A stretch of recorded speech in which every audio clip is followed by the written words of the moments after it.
time to play the game.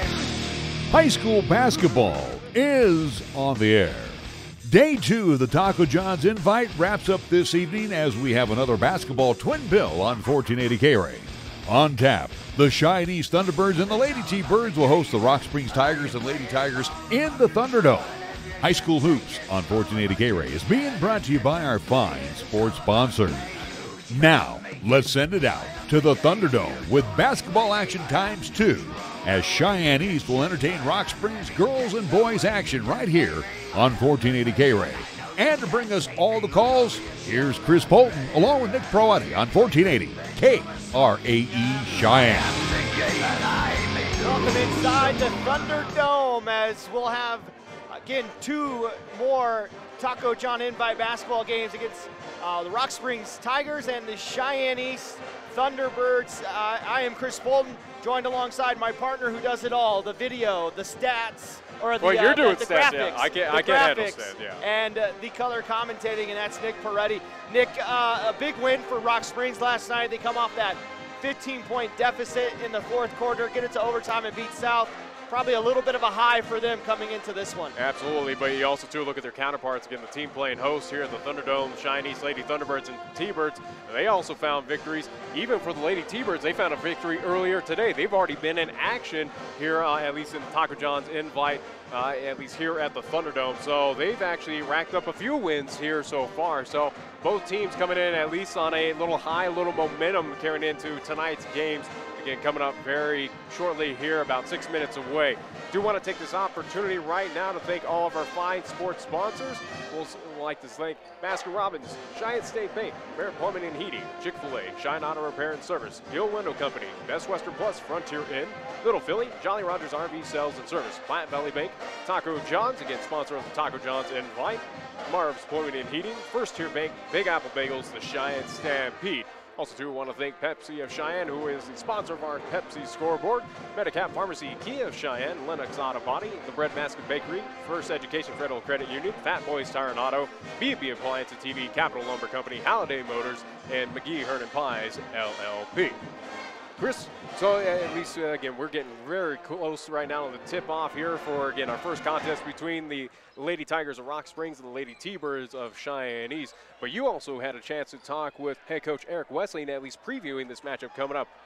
Yeah, and for Coach Wessling, obviously this is their 2nd game, so we just wanted to make sure we talked about how he has his ladies rest and get ready for a 2nd matchup. The only time, I believe, at least until state, where they'll have 1 game within a day. But the 2 games they've had so far are 72-33 over Riverton last night, and then this morning 69-46 over Natrona. So they've been able to bounce back pretty well. And you'll hear about that with Coach Wessling. Also, it's a kind of reunion for one player as well, and we'll talk about that in the coach's show. We'll take a 1-minute timeout and come back with Coach Eric Wessling. You're watching and listening to high school basketball on 1480 KRAE.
I'm now joined alongside head coach Eric Wessling for the Lady Thunderbirds. Coach, busy, 2 games already in this Taco John's Invite, 2 positive results for you as well. As far as the break goes, it seems like the ladies were able to kick off the rust pretty quick. Yeah, it was, we got to actually rest a little bit over break, mentally and physically, and it's paying off. We're coming together. Our kids are playing really well. We're sharing the ball. So a lot of good results in these first 2 games. Get Kaylee back. That's got to be nice to have, especially when you go into those half-court sets with her being down low. It's so tough to stop. Yeah, she's got her ankle back, and she's back to 100%. And like I said, she's just hard to stop. Anybody in the state, it's hard to match up with her, and so we're excited that she's back. You played one this morning. You beat Natrona. You moved to 9-1 now in the season. This is really the only time you're going to play 2 games in one day until state. Right. But what do you do in between? What do you tell your ladies to do as far as just making sure they're ready to go for a second one? You know, it's a tricky thing because you want to tell them to get off their legs or stay off their legs, but if you have them stay off their legs till game time, then we're problematic because we're not ready to go. So just told them to eat a little bit, stay off, and then get back up, jog around, do something. Opponent tonight in Rock Springs, you know, a question that you probably knew that was coming, but for Kai Buell, how important will it be for her to not try and do too much tonight, knowing that she's going against her former team? You know, I think it's going to be really important for her to just stay the course with our team, and I know she will. She's been having a great 2 games in terms of, like I said, our team is just really galvanizing right now, and I think she's got enough IQ as a player to understand that her role on our team will get us the results she wants. And how important will it be to make sure you play all 4 quarters? This Rock Springs team comes back from a 15-point deficit against South. They win in overtime. How important will it be to make sure you guys get that 4 full quarters of effort tonight? You know, that's us every day, any game. We better have 4 full quarters or we'll address it in practice. But it's huge for us to make sure that we're playing and never letting down, never letting our guard up. So I look forward for our kids to embrace that today too. All right, that is head coach Eric Wessling. More pregame right after this 1-minute timeout. You're watching and listening to high school basketball on 1480 KRAE.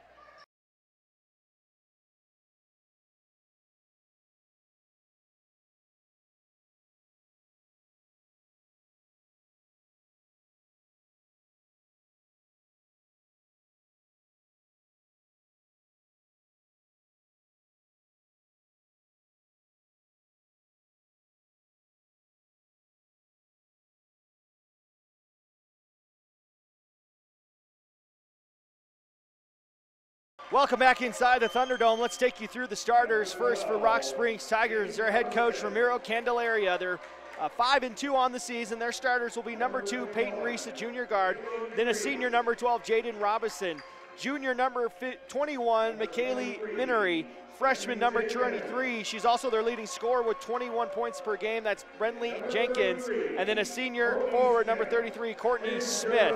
For Eric Wessling and the East Lady Thunderbirds, as they turn the lights out on me, now I can't see. It's senior guard number 3, Sydney Miller. Junior forward number 11, Madison Blaney. Then it's their leading scorer, junior guard number 13, Kai Buell, 17 points per game. That's who we were talking about in the pregame as she's facing her former team in Rock Springs. Senior guard number 31, Abby Erickson. Senior forward number 54, Kaylee McEwen. Again, talked about her in the pregame, coming back from that ankle injury that she had before the Christmas break. For both teams shooting-wise, Rock Springs 32% from the field, just 19% from 3. Decent shooting team from the free throw line, 65%. They score 50 points a game, give up 43. For Eric Wessling and the Lady Thunderbirds, they shoot almost 40%, 39.5 to be exact from the field. 30% from behind the arc. They're a 60% free throw shooting team. They score 60 points per game, 46 their opponent points. They are ranked number 2 in 4A, just behind Thunder Basin, who we'll see what happens when the new rankings come out, because Thunder Basin had a loss, I believe, as out-of-state school. But either way, between these two, again, on the ladies' side, this is going to be a fun one getting underway here in a few short seconds. East will go right to left across your TV screen or radio dial. They're in the home black with the blue letters. Rock Springs in the road white with the black and orange trim on their jerseys. Blaney has it on the left wing as East will start with the basketball. Left elbow, Kaylee McEwen, couple dribbles, kick out, Blaney left corner 3. Nothing but net for Madison Blaney. Give the assist to Kaylee McEwen on a nice inside out move. Across the timeline, it's Peyton Reese with the basketball. She puts up the 10-footer. It's an air ball, and the rebound comes to Kai Buell. Here comes Kai with her first touch tonight. She's pushing the tempo, goes around one. Nice pass to Blaney. Bank shot too strong. Blaney grabs her own rebound, though. Miller gives it to her from 10 feet off the right iron. Last touched by Rock Springs. We're going to start out a 3-point from the East High Lady Thunderbirds. Actually, they're going to at least make it a 2. But again, a hot start so far for the Lady T-Birds. Foot must have been just barely on the line. That would have been the first three-pointer hit by Blaney this season. Miller has it in the paint, kick out. Buell open for three on the left wing, and that one rolls in. That one's a three-pointer. The first one of the night for Kai Buell. Sydney Miller picking up the assist, 5-0. Quickly on the other side comes Rock Springs. The shot was missed by Minery, and it was last touched by McEwen, and the Tigers will still have the basketball. The interesting thing, and it's something you talked with Coach Wessling as well, is, again, East High was already in action earlier today. You kind of wondered if they'd be a little fatigued. So far they're showing they're not in this contest. Right wing three put up by Reese. It's another air ball. It was touched on the foot by Miller and out of play. It will stay Rock Springs basketball. Jenkins, a freshman, averaging 21 points per game underneath the basket, or to inbound it. Goes to Courtney Smith in the paint. Her 5-footer rolls in for the first 2 points tonight. And for Jenkins, who averages an assist per game, 2 assists per game, picks up her first one tonight. With the basketball is Blaney. She's in the paint just by the left elbow. Now Abby Erickson, nice pass to Kaylee McEwen, but her left-hand shot is too strong. Jenkins grabs the rebound. With the basketball is Peyton Reese. She gets it across the timeline, 2-on-1. Nice extra pass, but the bank shot, nobody decided to use the backboard, and it's an air ball, and Blaney grabs the rebound, and we'll slow it down and give it to Kai Buell. Buell gets it across the timeline. She hit a 3 just a moment ago. Her first 3 tonight against her former team, as we'll have a traveling call on Abby Erickson, the first turnover for East tonight. And Abby Brady will come in for Kaylee McEwen. Our first substitution of the night for the East High Lady Thunderbirds. Inbounding it is Jenkins. She has yet to attempt a shot. And it's with the basketball on the far side. It's Minery. At the right wing, it's Jaden Robinson as East will go to their 32 offense. Nearly taken away by Miller. She does grab it, but she stepped out of bounds. It will stay Rock Springs basketball.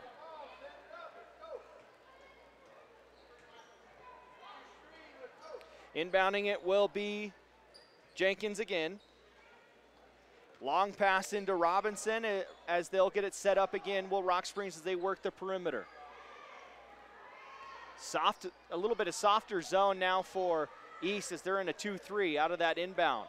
Jenkins with the basketball on the right wing. Miller up high on her, not giving her a lot of space. Right side in the corner. Skip pass to Jenkins, almost lost control of it. Blaney gets a hand on that entry pass, and it's knocked out of play. It'll stay Rock Springs basketball. Gotta love the stingy defense right now, but the East High Lady Thunderbirds again keeping Rock Springs outside on the perimeter. Inside or outside to Reese. She'll put up a right elbow jumper. It's strong, good box out by Erickson, who picks up her first rebound tonight. Across the timeline, Sydney Miller has it on the left corner, goes to Blaney, 10-footer. It's short, and the rebound will come to a diving Blaney, and it will be a jump ball, be Rock Springs basketball. Blaney already with 3 rebounds, 2 of them on the offensive glass. As we had a hot start in this first quarter on offensive side, both teams right now on a little bit of a cold spell. Long pass comes into Robinson, to Robinson. She gets it across the timeline. Her pass to Courtney Smith is going to be too low, and it's going to go out of play of the first turnover for Rock Springs tonight. 5-2 our score. We're 5:13 left here in this first quarter. Kai will walk it across the timeline. Dribbling with the left hand. We'll have Jenkins come play defense on her. She's at the top of the arc, picks up her dribble. Erickson will put up a 3, kind of a double clutch shot off the left iron, and the rebound will be a loose ball foul on, I believe they're going to call that on Madison Blaney, her first, team first. So first foul call of this contest coming right now. Again, 4:55 left in the first quarter. Inbounding is Jenkins as she looks for someone to come open, and it's going to be Minery that is able to get it across the timeline to Robinson. Now she's cutting into the net. Smith has it underneath the basket, may have gotten away with the walk. The bank shot by Minery's too strong, and Brady grabs her first rebound. Miller hits it up to Erickson. Erickson looking to go coast to coast, scoop her up and in for 2. Nice take by Abby Erickson. It was almost like with no effort on that play there, at least Rock Springs defense just kind of sat back and let her just get that easy bucket. Another mishandled pass down low. This time it's Minery that wasn't able to handle it. That's the second turnover for Rock Springs. 7-2 the score. 4:25 left on our Pepsi scoreboard in this first quarter. East has come out strong in both games in this Taco John invite as they jump out to leads and they keep them. Miller jogs it across the timeline, is met by Robinson at the top, or at half court. Brady has it on the right wing. Courtney Smith playing way up high on her as Willow Martin with the first touch tonight for her as she comes in for Erickson. Buell puts up a quick three from the right wing. It's short. Miller grabs the rebound and will put it up and one.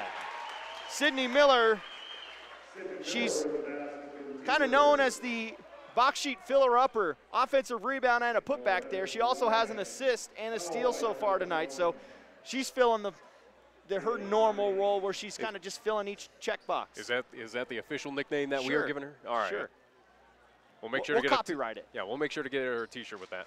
She misses the free throw. 9-2 the score with 4 minutes here in this first quarter.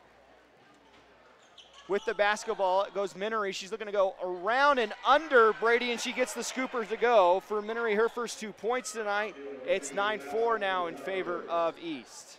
Again, this Rock Springs team was down 15 points in the fourth quarter against South. They were able to tie it up, go into overtime, and have the 64-62 win. Blaney at the elbow, kicks it out to Miller. Miller drives, nice dish to Brady, but she can't handle the pass. It's knocked out of play by Minery. It will stay East basketball as Brooke Bailey will come in for the first time, and Kai Buell will take a seat. At least for East, again, still opportunity on the offensive side. Inbound to Brady, her shot is an air ball, but a rebound comes to Blaney. Another offensive rebound for Blaney. Her shot too strong off the right iron. Courtney Smith grabs the rebound, and a foul called. Or no, they're going to say Rock Springs stepped out of bounds. Erickson will come in for Blaney. Peyton Reese is also in. On top of that, Kyla Henry, senior for Rock Springs, checks in as well. She's tied for second on this team with 10 points a game off the bench. Willow Martin on the right corner with the basketball. Kick out to Erickson at the top of the arc. Brady, the only post in this lineup right now, so they'll go 4 out, 1 in. Miller on the right wing up high. Will get it into Willow Martin, and she traveled. She tried to do a little too fancy footwork. The shot fake, yeah. Got a little happy feet on that shot fake. Just the second turnover for East, though. 3:05 left in this first quarter, 9-4 East with the lead. With the basketball is Henry with Miller up top on her, and then Miller gets the jump ball. It's a turnover. She doesn't get the steal, that's always a stat that I would like to see kind of redone for just as far as stats go. I think if you're able to get the jump ball and it's your possession, it should go as a steal for you. But Miller will get the possession for East back. Her pass is offline, and Jenkins bats it out of play. It'll stay East basketball. And as we are high up top here at the Thunderdome, again, press against the wall. Again, good advantage right here to see this contest. Erickson driving baseline, kick out pass. Bailey, that's Miller open for three, off the back iron and through the line, nylon. A three-pointer hit. Just her third one on the season. 12-4 now the score. Smith almost loses control for Rock Springs. She's now, this is coming into the weekend now, 3 for 11 from three. And she leads everybody with 5 points to start off tonight. On the right side, Jenkins has yet to put up a shot, the leading scorer for Rock Springs. Hands it off to Smith, kick out pass. Reese traveled before she put the ball on the floor. It's going to be another turnover as Kai Buell and Blaney will come in. Miller and Brady will take a seat for Cheyenne East. East coming in at 9-1. Their one and only loss came to Windsor in the Power to Play tournament. Buell across the timeline, dribble with the left hand, kick out to Erickson. Erickson now will go up top. Bailey open for straightaway three. It's short. The rebound comes to Henry for Rock Springs. Around Erickson goes Henry. Long pass through the hands of Bailey and Smith. Last touch by Smith of Rock Springs. It's the 5th turnover of the quarter for the Tigers. It seems like those turnovers are mounting very quickly right now for the Lady Tigers. 12-4 the score, and we're under 2 minutes on the Pepsi scoreboard. We're in the first quarter. But here's where East Lady T-Birds, again, with Rock Springs giving all these opportunities, need to cash in.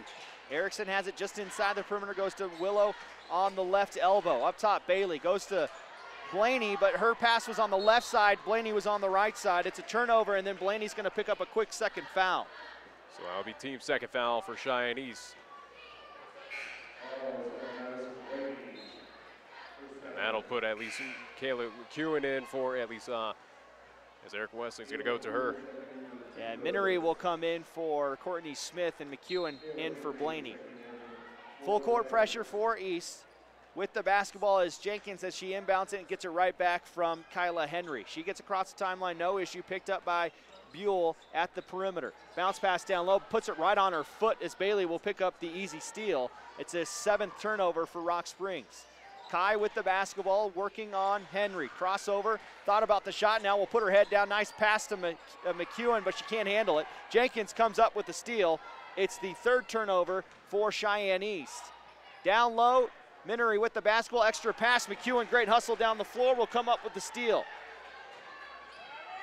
An 8th turnover now as Erickson puts up the 5-footer. It's short, and the rebound will come to Reese for Rock Springs, and a jump ball. It's going to be Rock Springs basketball. Good job, McEwen, getting her hands in there and getting the whistle. Yeah, 2 great plays, at least both on the defensive side by Kayla McEwen there. 12-4 the score here in this first quarter.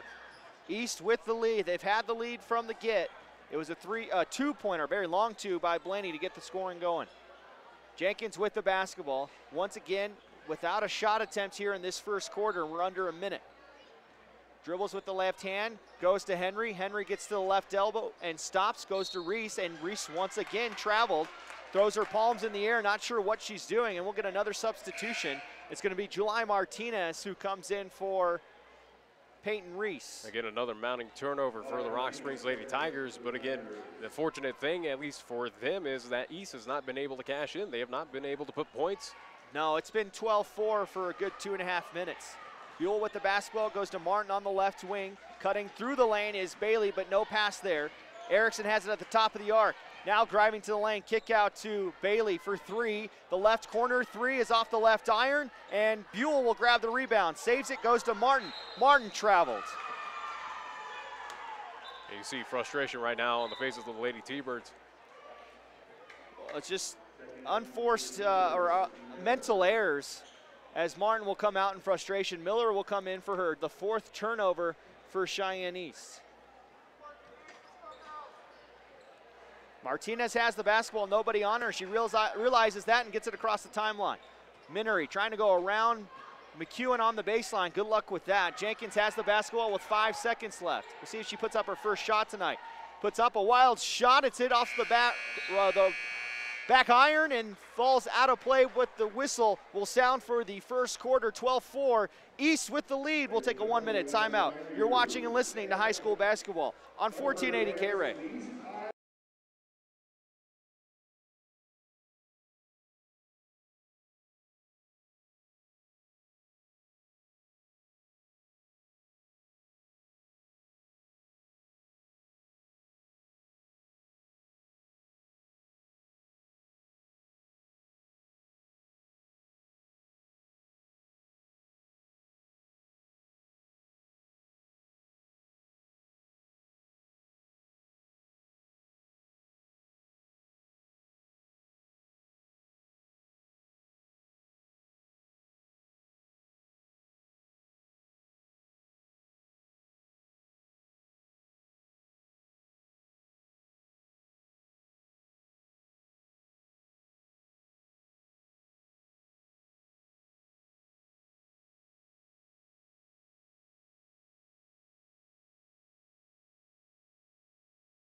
(12-4) the score. East with the lead over Rock Springs as we start the second quarter. Kai Buell, Sydney Miller, Emma Jacobson, Abby Erickson, and Kayla McEwen on the floor as East will start with the basketball.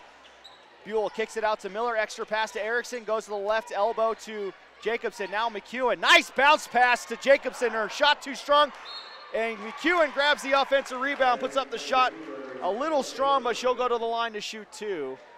As you mentioned, at least heading into the second quarter, 12-4 in favor of the Lady T-Birds, but it's been 12-4 for about 3 minutes. Both teams have been on a bit of a cold spell on the offensive side. Hopefully McEwen here can change that fortune. Well, McEwen just 44% from the free throw line this season, and the first one rolls out, a little short on the shot. Smith and Reese into the game for Rock Springs. Martinez, and they got 6 players on the floor. Minery come out. So it's Robinson, Reese, Henry, Jenkins, and Courtney Smith on the floor for Rock Springs. McEwen's second free throw opportunity. Hits short again, and reaching over the back was Emma Jacobson. It'll be the 3rd team foul. And for East, they start 0 for 3 from the charity stripe.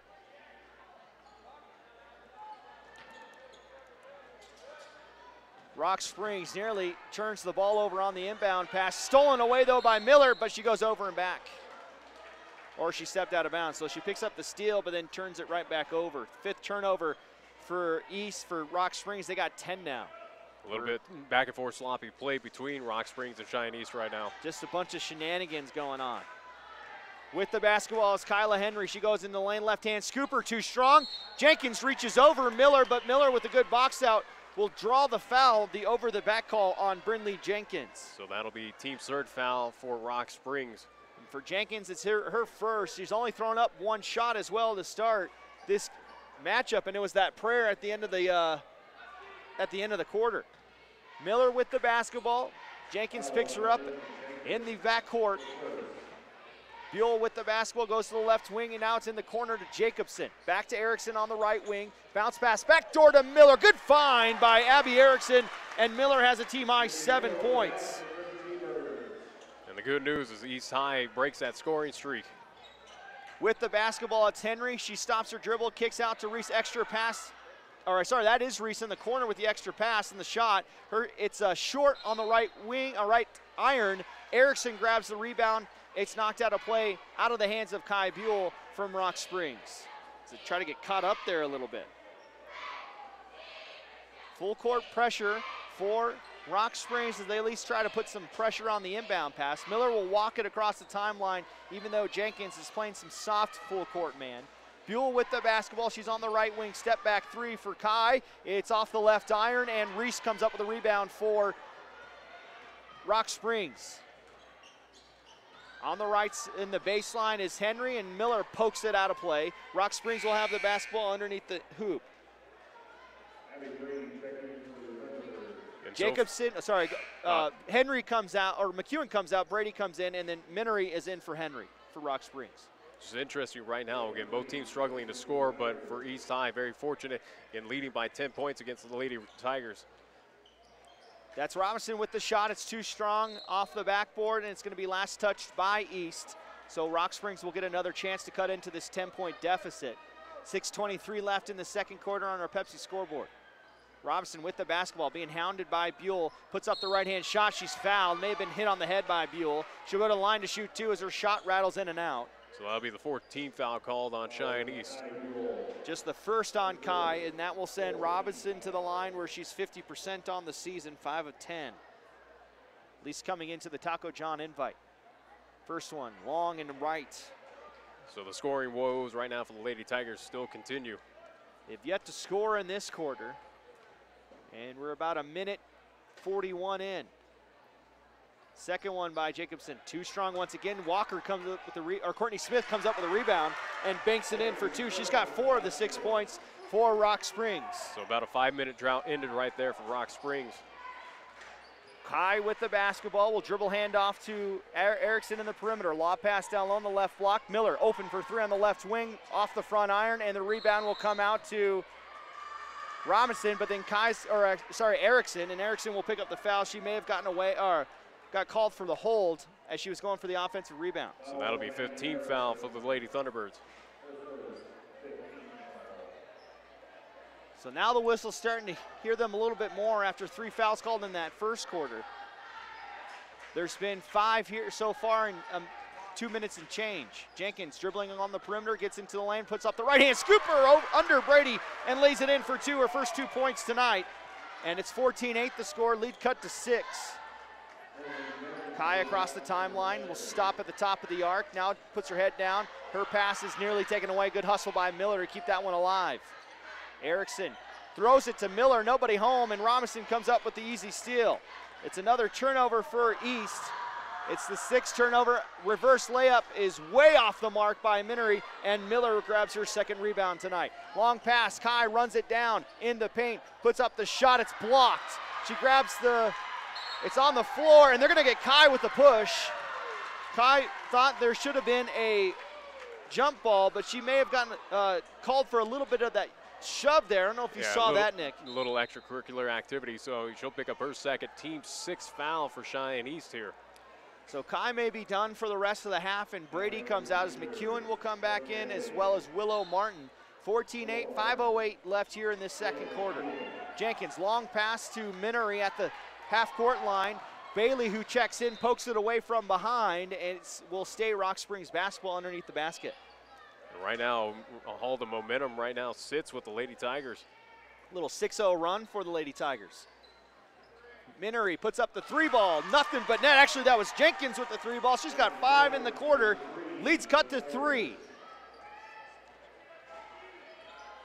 Erickson has it at the top of the arc for East. Bailey now on the right wing. Robinson up high on her. Goes to the left elbow, right elbow to McEwen. She goes to the lane to drive. She's knocked to the floor by Courtney Smith. It's going to be a foul on the ground. It'll be the 1st on Smith and the 4th on the team. McEwen will inbound it, goes to Erickson. As they look for McEwen to post up, she gets it on that right block. Very physical between her and Smith. She grabs the rebound after the miss. It's a jump ball. And McEwen goes down hard and grabs her wrist.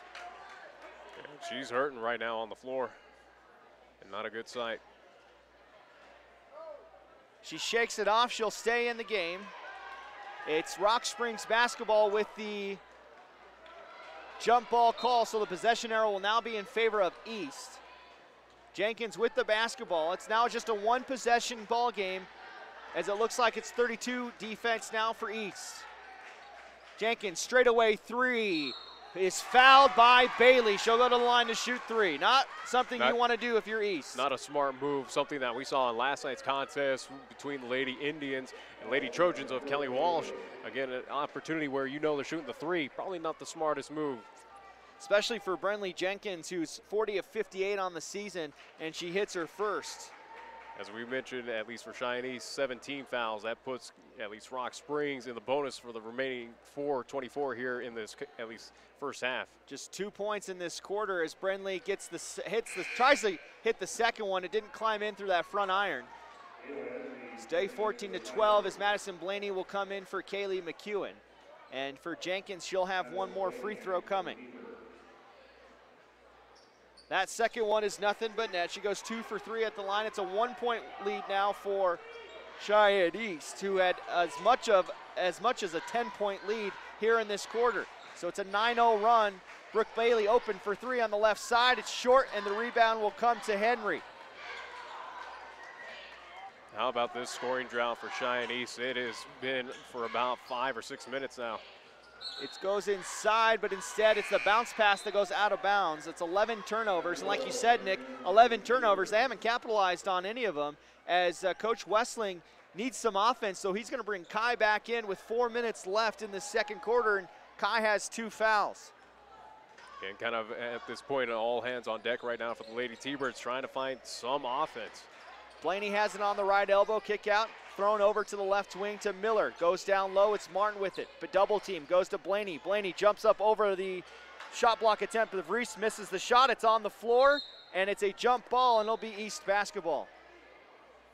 A lot of one-and-done opportunities for the Lady T-Birds. It's certainly affected them. Again, only with a 1-point lead. We're talking a few minutes ago, they were up by double digits. Jaden Robinson will come out. Riley Barrier comes in for the first time for Rock Springs. 14-13, still the scores. Blaney gets the inbound from Kai, goes through her hands, but Martin able to run it down before it goes to half court. Erickson will set up the offense, try to hit the cutting Miller. Miller goes with the left hand, and she's fouled on the way up. And if that's on Jenkins, that's a big 2nd foul. And we'll wait to see. It will be the team's 5th foul for Rock Springs. And it is on number 33, Courtney Smith, who's not even out on the floor. No, 23. It is going to be on Jenkins, her second, team 5th, and Miller will go to the line to shoot 2. Just a 44% free throw shooter on the season. Miller knocks in the first one. That's the first free throw hit for East here tonight. And that's the first point in a few minutes, going back quite a while for East High. They scored in their first possession, or second possession of the quarter, and haven't scored since. This time Miller goes 2 for 2 at the line. She has a game high 9 points, scoring half of East's points so far. Jenkins with the basketball, also being tabbed with guarding Jenkins. Nice spin move by Jenkins, gets in the lane. Offensive foul on Jenkins, that's her 3rd. Great job there by Abby Erickson taking the charge. And Coach Candelaria just got teed up for Rock Springs. Not happy with the call, he gets teed up. He clearly showed his frustration there, and again, we'll pay for it. So at least right now for Rock Springs, they do sit with 16 fouls. So we're going to get everything squared away right now for the technical shot. Kai Buell will attempt the technical foul shots, 88% from the free throw line. So for Coach Wessling, that's who you want. And actually, excuse me again, with the player picking up the at least 3rd foul, and also too with the technical foul for Rock Springs, they are at 17 fouls. So Cheyenne East in the bonus. Buell hits the first one, nothing but net. She's got 4 now. The lead's up to 4 as Jenkins will be done, I'm assuming, for the second quarter or for the half. Either verbiage was correct on your behalf. Right. Buell misses the second one. Again, will be East High, at least the Lady Thunderbird basketball still. East just 3 of 7 to start from the free throw line, but do have the 4-point lead. They'll have the basketball. Miller to inbound it. Will get it into Buell with Henry on her back pocket. She's in the backcourt, needs to get it to the front court. She does as she gets around Henry. Crossover dribble, may have gotten away with the double dribble. She's in the paint, nice backdoor cut by Miller. Puts up the shot too strong. Minery grabs the rebound. Minery almost lost control of it. She gets it back from Robinson. Long pass over the head of Barry. It's the 12th turnover for Rock Springs with 2:56 left in this second quarter on the Pepsi scoreboard. Again, mounting turnovers for Rock Springs. The simple thing for East High, though, is they need to capitalize. Miller walks it across the timeline. Robinson will pick her up in the front court, or in the front court. Miller gets around Robinson, goes in the lane, goes through 3 players. Her attempt is too strong, and the rebound comes to Barry for Rock Springs. It's now 3-on-1, but Erickson with a smart foul, because if she doesn't get that foul, it's an easy 2 points for Rock Springs. But for Erickson, that is the second foul on her. It'll be the team 8th foul called against Cheyenne East. Minery will go to the line 80% on the season, but just 4 of 5 as she'll go for 1 in the bonus as McEwen will check in for Blaney. Erickson will stay in the game as well.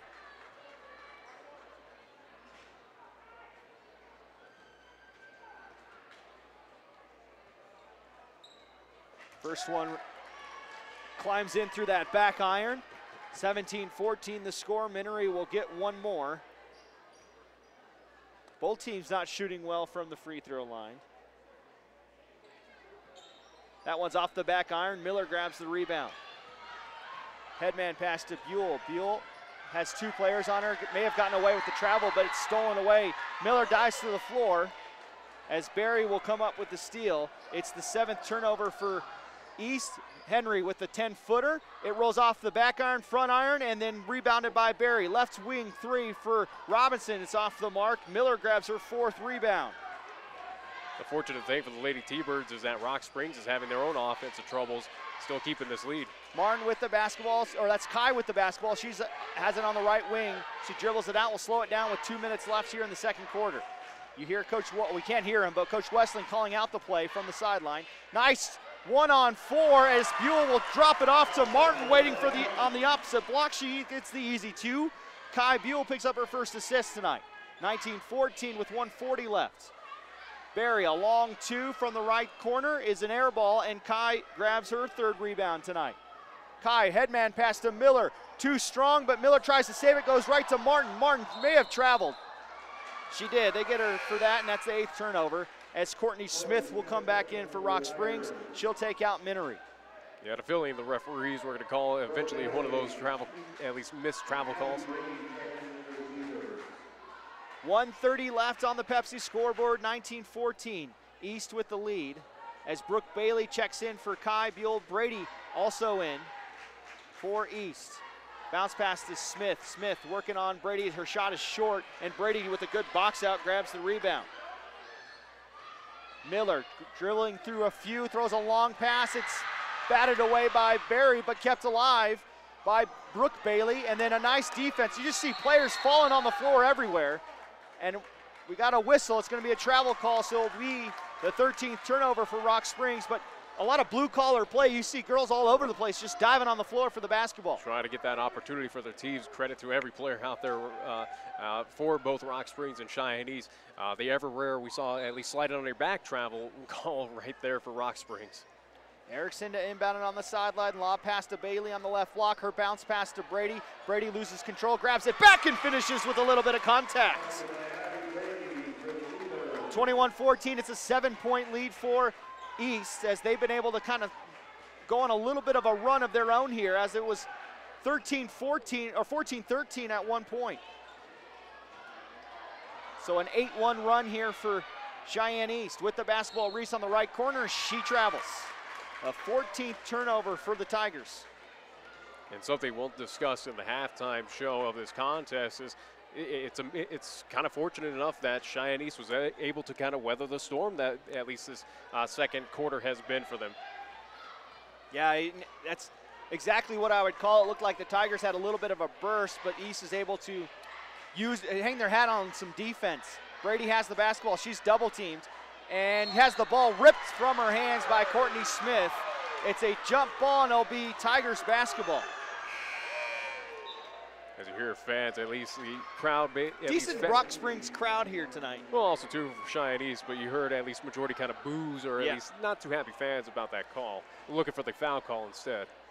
Not only this Rock Springs team, they're scrappy and they're physical.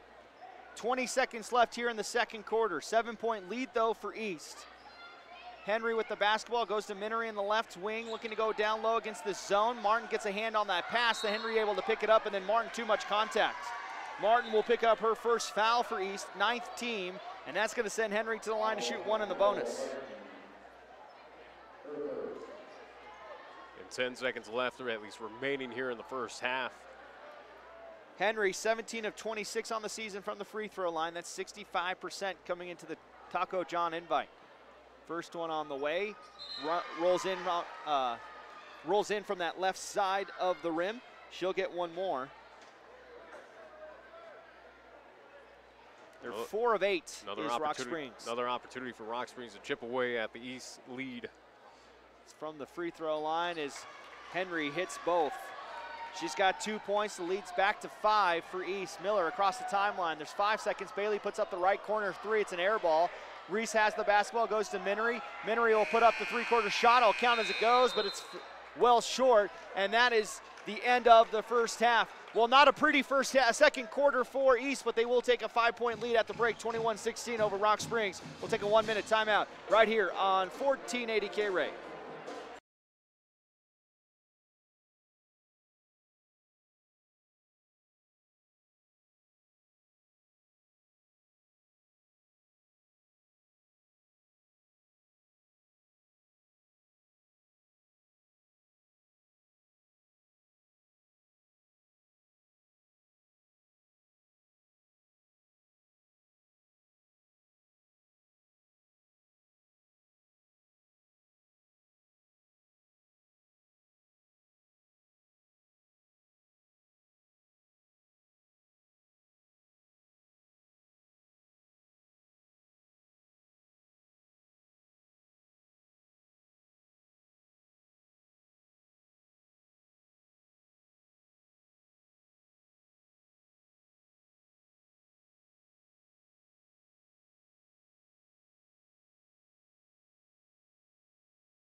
Welcome back inside the Thunderdome. East with the 21-16 lead after one half of play. It wasn't a very clean half for Coach Eric Wessling and the Thunderbirds. Of course, Coach Ramiro Candelaria for Rock Springs can say the same thing. Between the two teams, there was 14 for Rock Springs, 9, so 23 turnovers between the two teams in that first half. Nobody shot well from behind the arc or from the free throw line either. 3 for 7 went east in that first half, and for Rock Springs they went 5 of 9, a little bit better, but not where you would like to see your team shoot from the free throw line. Biggest difference, Nick, for me is it just seems like maybe that first game for East maybe playing into this a little bit as they're either too long or too short, so they're overcompensating maybe with a little bit of fatigue. It certainly seems like that. Again, something that I mentioned before, at least here at the at least as we were heading into halftime of this contest, it was a situation that East, I think for Coach Wessling, it's a situation where they are very fortunate that they weathered the storm. That was, at least for Rock Springs, the Lady Tigers, they were at the point of, again, getting on a bit of a roll. They got it cut down. Again, we're talking double-digit lead that East had, cut down to 1, and now at least sits for at least a 5-point lead against Rock Springs. Again, great basketball here on hand between these two. Looking forward to the second half coming up, and again, at least in about 7 minutes here live at the Thunderdome. Well, we're going to try to catch up with head coach Rusty Horsley of the boys team. So what we'll do is we'll take a 2-minute timeout. And if we don't have him, we'll get you some first half stats from our girls game here, but we'll take a 2-minute timeout. You're watching and listening to high school basketball on 1480 KRAE.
Inside the Thunderdome, 21-16, Lady Thunderbirds over Rock Springs.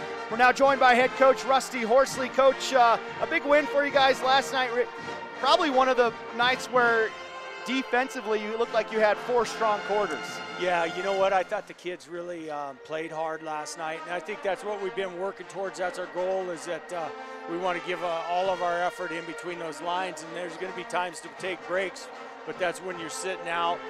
Offensively, we struggled a little bit at times, but at least they're executing now. I think they're sharing the ball better, but I thought defensively last night we were a handful. I guess what's nice, though, is with how all the offensive weapons that you have, if you guys can start playing that defense, consistently play defense, you know, you can afford to maybe have an off night, but just score enough. Right, and that's what we talk about, because you're never ever going to be able to sustain offensive prowess all the time. So, and that's what we've really been working towards, if our offense is not there, we've got to be able to play great defense in order to catch that back up. Coach, a scrappy team in Rock Springs comes in tonight. They had an impressive win against South.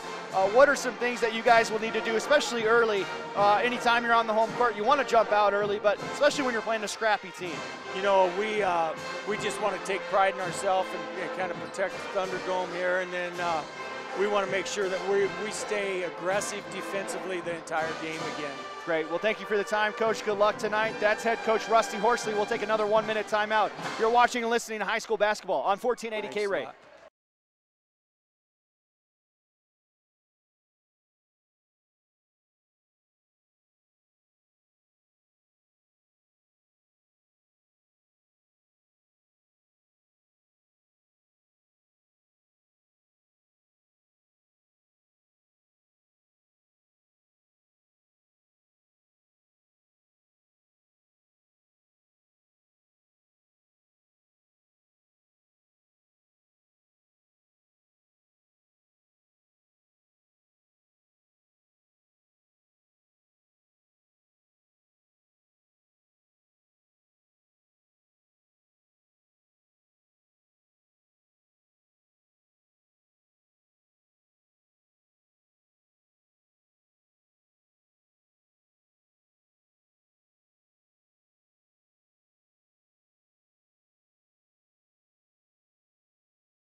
Back inside the Thunderdome, both teams back out warming up.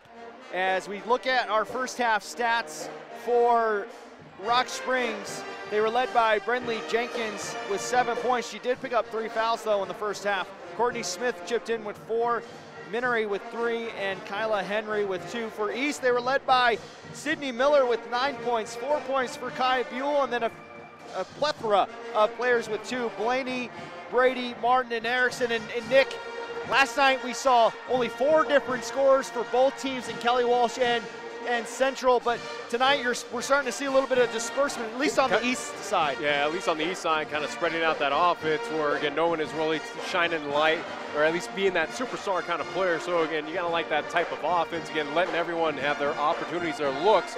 And, again, it is certainly paying its dividends as much, again, they've only put up 21 points at least in that first half. But they, as I mentioned, again, the key phrase is they weathered that storm, kept that lead going. Rock Springs, again, as they chipped away, was only 1 point away from at least tying up the lead. So they never took the lead in that first half. So again, credit to the defense as well too for the East High Lady Thunderbirds. Well, and how big was that free throw that Brinley Jenkins did not hit? Because if she hits all 3 of those and they tie the ball game up, you may see a little bit more of a different momentum from Rock Springs as well. A very costly play there, at least a costly foul for Cheyenne East, as it looks like they're actually about to get ready here as they kind of eliminated the time. But here we are, again, getting ready for the second half between these two of Rock Springs and East High. It will be Kai Buell, Abby Erickson, Madison Blaney, Kaylee McEwen, and not Sydney Miller, but Brooke Bailey on the floor for East. For Rock Springs, it's Reese Robinson, Minery, Jenkins, and Smith, as we don't even have officials out here yet. They got ready so quickly. Yeah, as we're trying to figure out a few things, as Coach Wessling is going to kind of get around. Here they are, and they're coming now. As they were early for all of us right now. I'm not even ready on my visual side, so again, apologies on the Periscope and YouTube side again as we try to take a break on everything. So they kind of surprised us. East will start with the basketball, and they're now going left to right on the radio dial and in your screen. Buell will walk it into the front court. Robinson up high on her, dribbling with the right hand, stops, goes to Erickson on the left side, doesn't take the 3, will go to Blaney in the left elbow. Blaney kick out, Erickson deep 2, nothing but net for Erickson. She's got 4, the lead's up to 7. Largest lead of the night has been 10, as the long pass will be to Minery. She's on the left block, goes reverse layup, it's off the right iron, and the rebound comes to Jenkins. Jenkins' ball is blocked by McEwen. Buell grabs the loose ball. Into the lane goes Buell, left hand finish too short. Jenkins grabs the rebound. Jenkins 2-on-1 as she dribbles through a few, will put up the 10-footer. It's off the left iron, and the rebound will come to Blaney. So a missed opportunity for Rock Springs. Here comes Buell in transition, puts up the 10-footer, nothing but net. She's got 6. How about this momentum coming out of the locker room for Cheyenne East? Well, a lot of walking around, too. The person with the basketball is running hard as Kaylee McEwen picks up her 2nd block now. Blocks the shot of Jenkins, but you don't see that same tempo either. In the corner is Blaney. It'll be Erickson going coast to coast. Her shot too strong. Minery grabs the rebound for Rock Springs. It almost seems like for the Lady Tigers, or at least a lot of players on the floor, they're kind of stunned that we started a little early of the second half. A timeout call. That's just our first timeout here tonight. It's going to be a 30-second timeout. We'll take a quick one here as well. You're watching and listening to high school basketball on 1480 KRAE.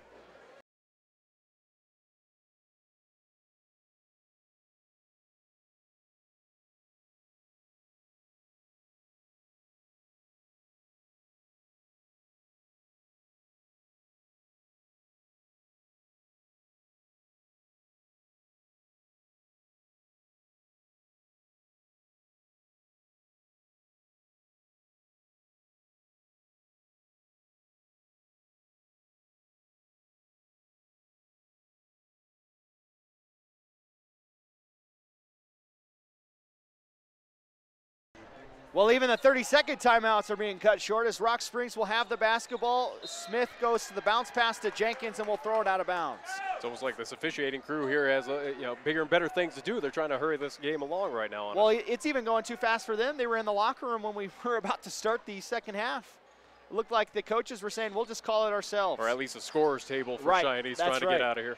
Buell with the basketball, dribbles out to Brady. Her pass is, or her shot is going to be short, but on the way up, she's going to be fouled by Courtney Smith, her 2nd personal, 1st team, and that will send Brady to the line to shoot 2.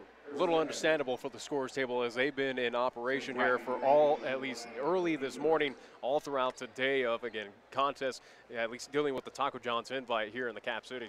I want to say as Brady swishes her first shot, it started at 9:30 this morning. 9:30, and it's going to go for a few more hours here. Second shot by Brady. She hits 2 of 2. She's got 4 points, 27-16. Largest lead is 11 tonight. As that pass is out of play, but it's last touched by East.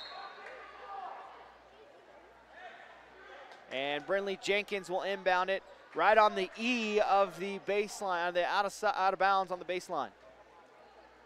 Jenkins slaps the basketball. See some movement for Rock Springs. Not a ton of it, though, as Jenkins looking for someone to get open. Will go to Henry. Jenkins has it on the left wing. 7 points for the leading scorer for Rock Springs, averaging 21 on the season. Henry has it now. She dribbles to the perimeter. Out to the paint goes to Jenkins. Jenkins, just a freshman as well. Jenkins has it way up top, right on the Thunderbirds emblem on the far side. Flare pass to Henry, and she knocks down the 10-footer. Henry has 4 points. For Jenkins, it's her 2nd assist. That ties her season average. First points, at least of this half, though, for Rock Springs. Buell with the basketball, gets around Henry into the paint, puts up the right-hand floater. It's short, and the rebound will come to Henry. Henry, long pass to Robinson, doing a good job running the floor, but Buell does an even better job getting back and blocks the shot out of bounds. Nice little transition block right there by Buell. Did it with a little bit of authority against her former team. Miller comes back in. Bailey will take a seat. Jenkins will lob it in to Henry at the top of the arc. Fakes it, gets into the lane, bounce pass to Jenkins on that backdoor cut. Jenkins banks it in for 2. Henry with the assist. 27-20, a little mini 4-0 run after that largest deficit of the night for Rock Springs. The lead's cut to 7 with 5:05 in this third quarter. Brady has it on the right block. Her bank shot up and in, and Brady was quiet in the first quarter. We saw her have a big night against Kelly Walsh with McEwen out. She's got 4 points in this quarter. Robinson to the lane, puts it up underneath the basket. Buell grabs the rebound. Buell with 5 rebounds now. She's looking for someone to pick her up. They finally do in the paint. Turnaround jumper for Buell, rolls in. And back to the double-digit lead for the Lady Thunderbirds. She's got 8, 31-20 as East quickly goes with 2 straight buckets, and the pass to Robinson goes off her hands and out of play as Minery will come in for Smith. Erickson will come out for East with Martin checking in. For Rock Springs, they're really playing at most 6-7 players. You saw July Martinez come in, but she came in for just about a couple of minutes, and that was because Jenkins had 3 fouls. Buell has it on the right wing. High screen, she'll instead shoot it from deep and knock it in. Kai Buell hits her second three-pointer. She's got 7 in the quarter and 10 overall, or 11 overall. Largest lead of the night for either team, again 14 points. And it looks like a full timeout called by Coach Candelaria, so we'll take a 1-minute timeout here as well. You're watching and listening to high school basketball on 1480 KRAE.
.405 left in the third quarter, 34-20, 14-point lead for East, largest of the night. Jenkins for Rock Springs will inbound it, nearly taken away by Buell. She's got to recover as Reese will throw up a three-pointer from straight away. It's short, and the long rebound will come to Miller.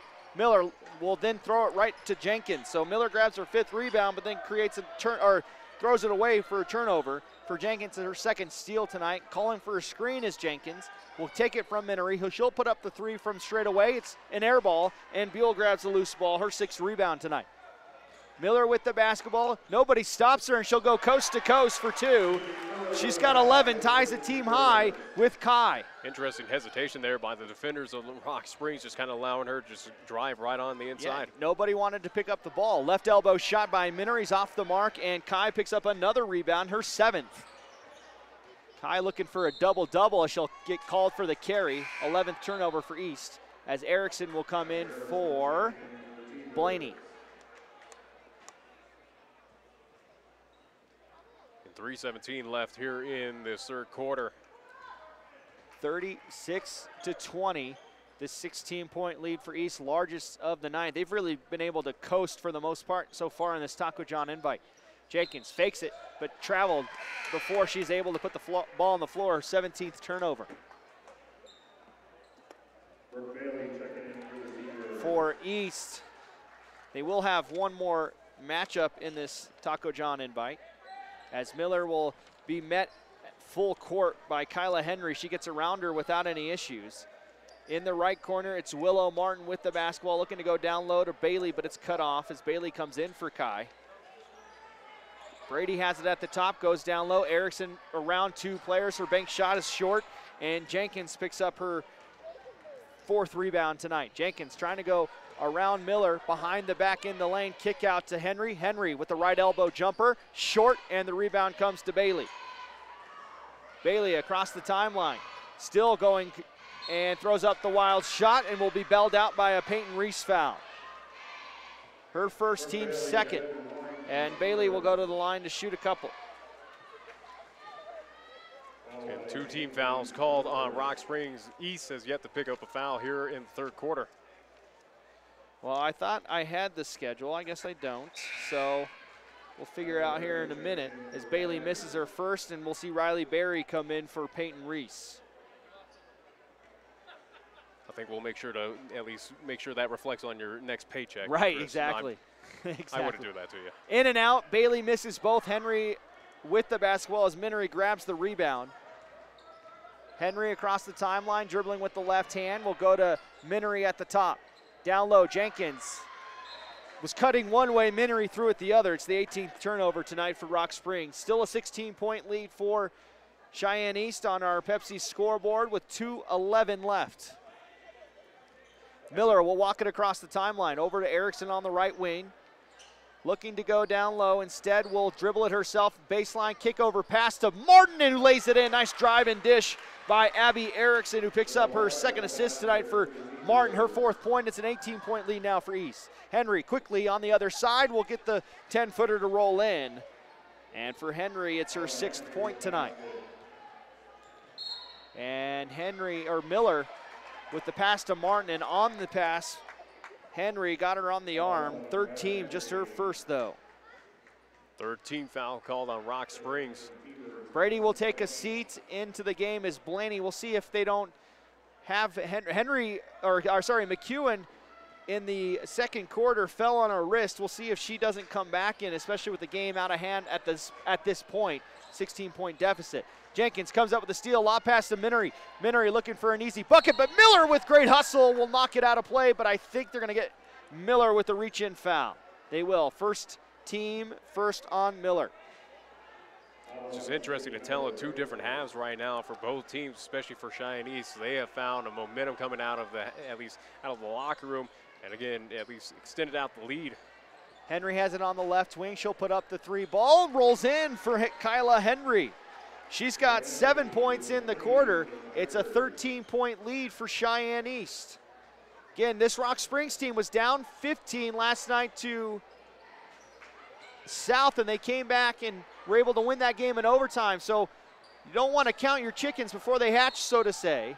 And a 30-second timeout called by Coach Wessling. We'll take a 30-second timeout as well. You're watching and listening to high school basketball on 1480 KRAE.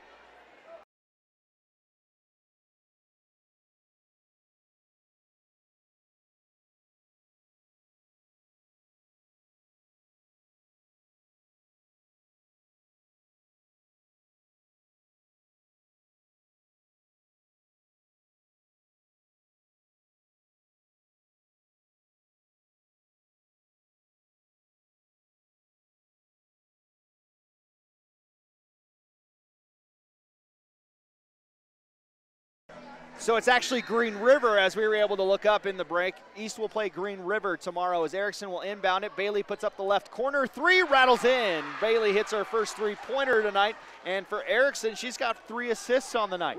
Lead back up to 16, 41-25. Kyla Henry dribble handoff to Robinson.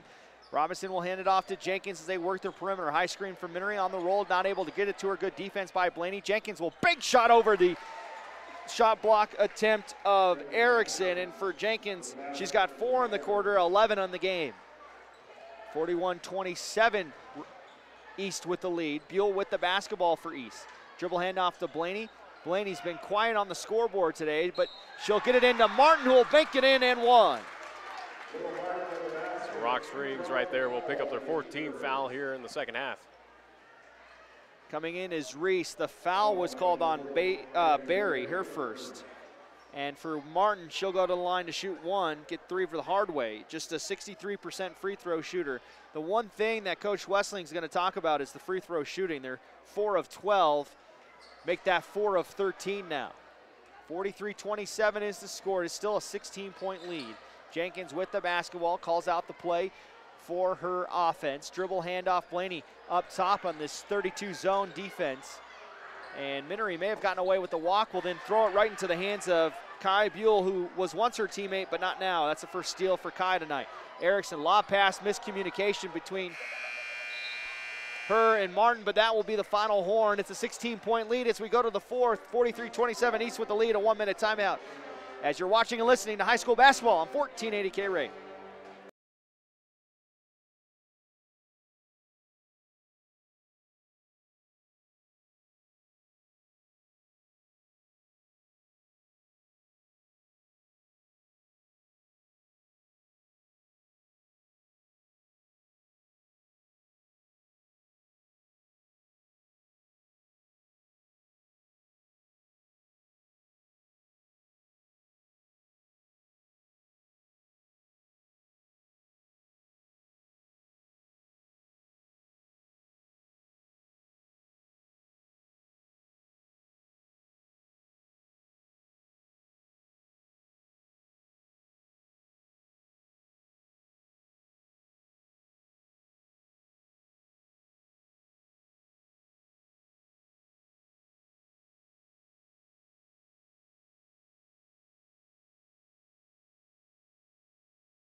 Start of the fourth quarter, 43-27, East with the lead. Jenkins, Henry, Smith, Reese, and Robinson on the floor for the Tigers. For East, it's Kai, Buell, Sydney Miller, Erickson, Blaney, and Martin, as we have an offensive foul on Rock Springs. No, we got maybe a spill on the floor. That's what it is. A spill on the floor and a quick timeout.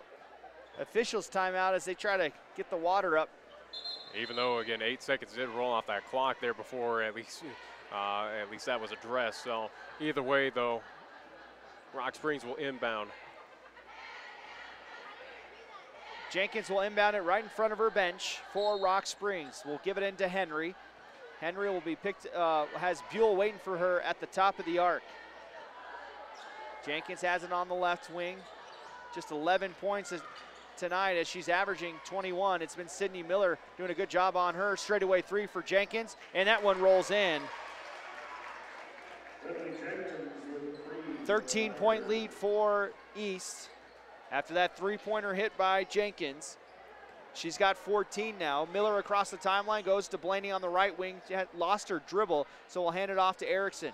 Erickson goes back to Blaney in the right corner. She'll go around Smith into the lane. May have been tripped up, and she'll be called for the travel. So another turnover for the Lady Thunderbirds. Opportunity for Rock Springs.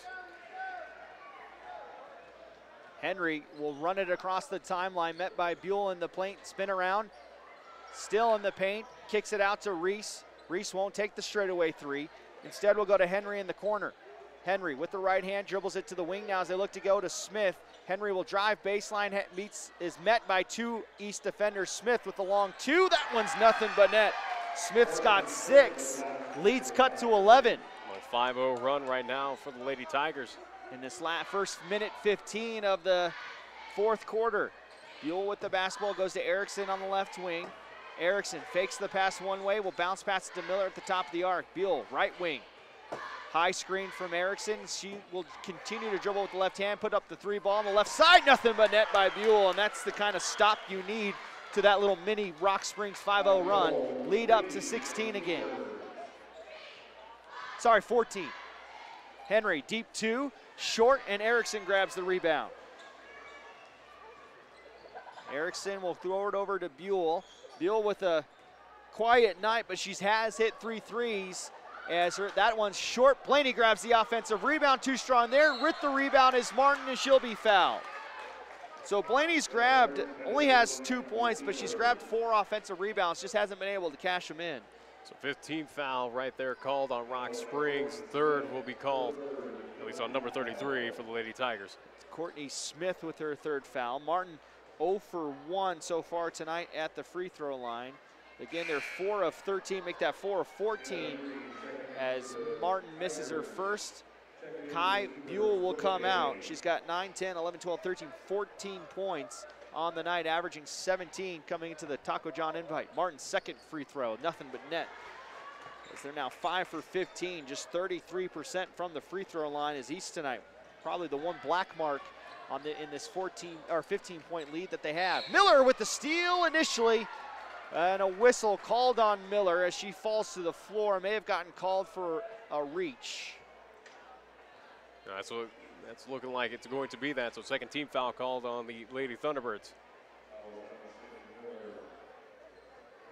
Inbound comes in. Bailey comes up with the steal. Bailey going coast to coast. Her shot too strong. Jenkins grabs the rebound and is fouled by Abby Erickson. So Bailey comes up with the steal but couldn't finish. And then Erickson will pick up the foul on Jenkins. For Jenkins, that's her 5th rebound. For Erickson, her 3rd personal, 3rd team. Full court pressure for East as that was batted out of play by Blaney from the entry pass from Jenkins. Jenkins will grab the basketball from Minery. Miller backpedaling into the front court as Jenkins gets it into the front court for Rock Springs. Minery on the right wing, goes to the corner to Robinson. They're trying to go down low, but fronting Smith is Willow Martin, not allowing the pass to happen. Jenkins calls out the play, has the high screen, doesn't take it from Smith. Will now go behind the back in the paint, throws up the shot, is fouled on the way up. And I believe they're going to call that on Sydney Miller, her third, team fourth. Yeah, Sydney Miller picks up 2 quick ones here, at least in the fourth quarter. It will be a shooting opportunity for Rock Springs. And Jenkins coming in at 69% from the free throw line. First one on the way, rolls in from the front iron. She had 7 at the half, put up 7 more in the third quarter. Now with 15 with that free throw, 1 more coming, make it 16 as she goes 2 for 2. You see how she's able to put up her points. She's aggressive. Kind of aggressive right now, as we saw right there with Rock Springs defense trying to almost steal that inbound pass. 13-point lead for East. 5:05 left in the fourth quarter on the Pepsi scoreboard. Nice screen and roll, but Buell put the pass right on the right foot of Erickson as it falls to the floor, and I think Erickson just picked up her 4th foul. And it looks like you are correct on that one. Team's 5th for Cheyenne East. Cheyenne East, the Lady Thunderbirds right now playing very sloppy in this fourth quarter. Again, almost kind of playing a little careless, even though they do have the double-digit lead. 20 turnovers for Rock Springs, 14 for Cheyenne East. But for East, they do have the 13-point lead. Robinson with the basketball with 4:50 left in this fourth quarter. Minery, right wing, will put up the 3 ball. It's off the right iron, and Buell grabs her 8th rebound. Loses control, grabs it at half court, will throw it over to Erickson. Brady has it in the paint. Kick out, Bailey. Bailey, left corner 3. It's short, and the rebound comes to Kai. Kai puts up the right-hand shot over the shot block attempt. It's too long. Minery will grab the rebound for Rock Springs. Now another chance to cut into this 13-point lead as we're approaching the halfway part of this fourth quarter. Jenkins, high screen from Henry with Bailey on her. Lob pass comes right to Brady. I think she was expecting Henry to roll, and she did not roll very aggressively. It's the 21st turnover for Rock Springs. Erickson, kick out. Buell, left wing 3. Too strong. Blaney grabs the rebound, puts up the shot, rolls off the back iron and through the twine. So that time she's able to convert the offensive rebound. She's got 5 points to go with her 7 rebounds. And Coach Candelaria will call a full timeout, and we'll take a 1-minute timeout here as well. You're watching and listening to high school basketball on 1480 KRAE.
Kyla Henry with the basketball for Rock Springs. 3:45 left as Henry shots off the right iron. Emma Jacobson comes into the game, grabs her first rebound tonight, and then traveled. 15th turnover for Cheyenne East. East does have the 49-34 lead with 3:43 left in the fourth quarter. Long pass into Henry on the right wing. She'll get into lane, right elbow jumper. Nothing but net, and a timeout called by the official. As I do believe we have some, at least, moisture on the court, at least around half, at least at the midcourt. So that's a kind of a random place to get some moisture on that far side. Maybe the Rock Springs radio over there maybe spitting a little too much as he's talking. As long as you said that, I cannot. But as we mentioned again, this lead right now, it is still at double digits for the Lady Thunderbirds. As we say, McEwen, at least, again, with the wrist, at least she will be checking in. Again, 13-point lead right now for the East High Lady Thunderbirds. It is slowly starting to kind of dwindle away. It seems like the East High Lady Thunderbirds almost kind of playing a little careless at this point here in the fourth quarter. Jacobson will come out. McEwen will come back in. 3:38 left in the fourth quarter, I do 49-36 the lead. And I do believe that moisture, at least that timeout, official timeout, was there was blood on the court. Blood, so yeah, it looked like they brought out the special bleach or whatever they used to get the blood up. Henry with the basketball. Gets across, or sorry, Kai Buell with the basketball. She gets around Henry across into the front court. Bailey with it in the left corner, goes to Blaney. Blaney with a little too much contact on her from Robinson. For Robinson, she'll pick up her first, team 6th. So next team foul, at least call for Rock Springs, will put East in the bonus for the remainder of this contest. McEwen to inbound it, will give it to Buell. Kaylee McEwen now posting up on the left side, puts up the shot. It's too far underneath the basket. Robinson grabs the rebound for McEwen. She has not scored tonight. Nice athletic move by Minery, and it just goes off the right iron. Henry grabbed the rebound, and then it was an air ball. Madison Blaney grabs the loose ball, and a timeout called by Coach Wessling as no guards went to go help her out. It's a 30-second timeout. We'll take a quick one here as well. A 30-second timeout on 1480 KRAE.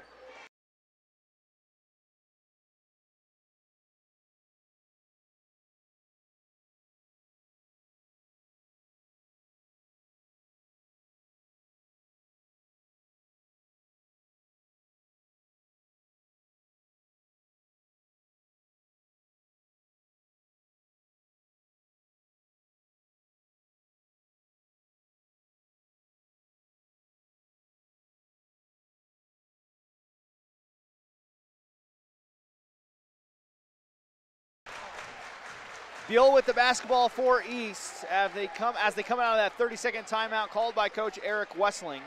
Goes behind the back and then gets into the front court. Bailey within the left wing. She'll put up a 3-ball. Got it to go. Bailey hits her second 3-ball tonight. Give Buell the assist, her second one on the night.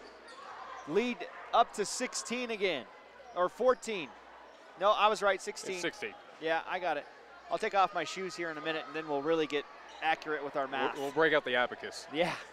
Jenkins with the basketball, goes into the lane, puts up the shot. Good defense by Buell, staying straight up. It's going to be last touch by Buell on the block shot as Miller will come in for Abby Brady. We'll talk about a clutch three-pointer hit by East right there. Kind of puts this game, at least it seems like it's a little bit out of hand now.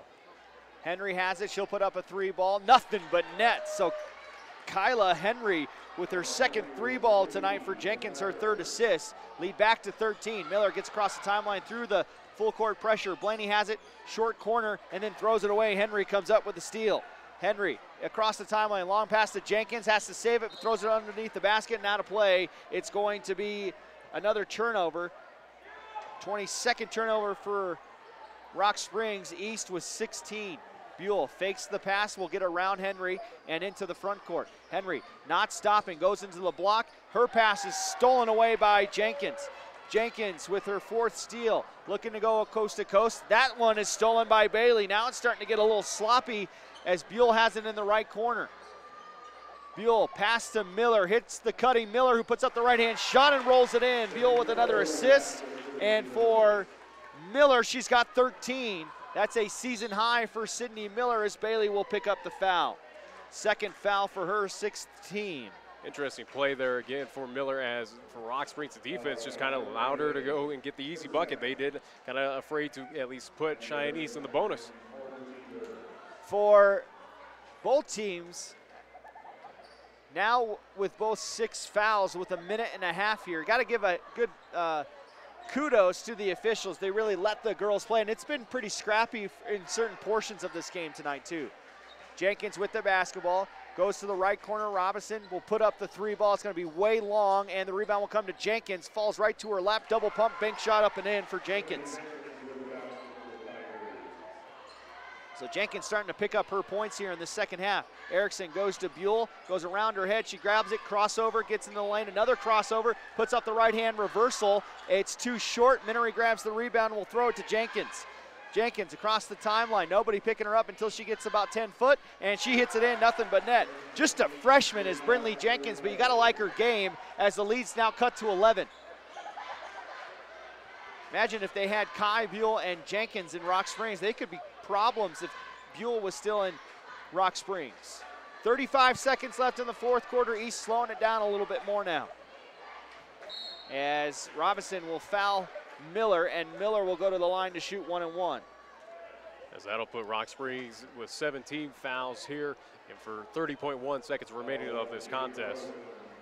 Robinson picks up her second. Again, it's the team's 7th. Miller 2 for 2 at the free throw line tonight. She's hit 2 of the 5 free throws. They're 5 of 15 from the charity stripe tonight is Cheyenne East.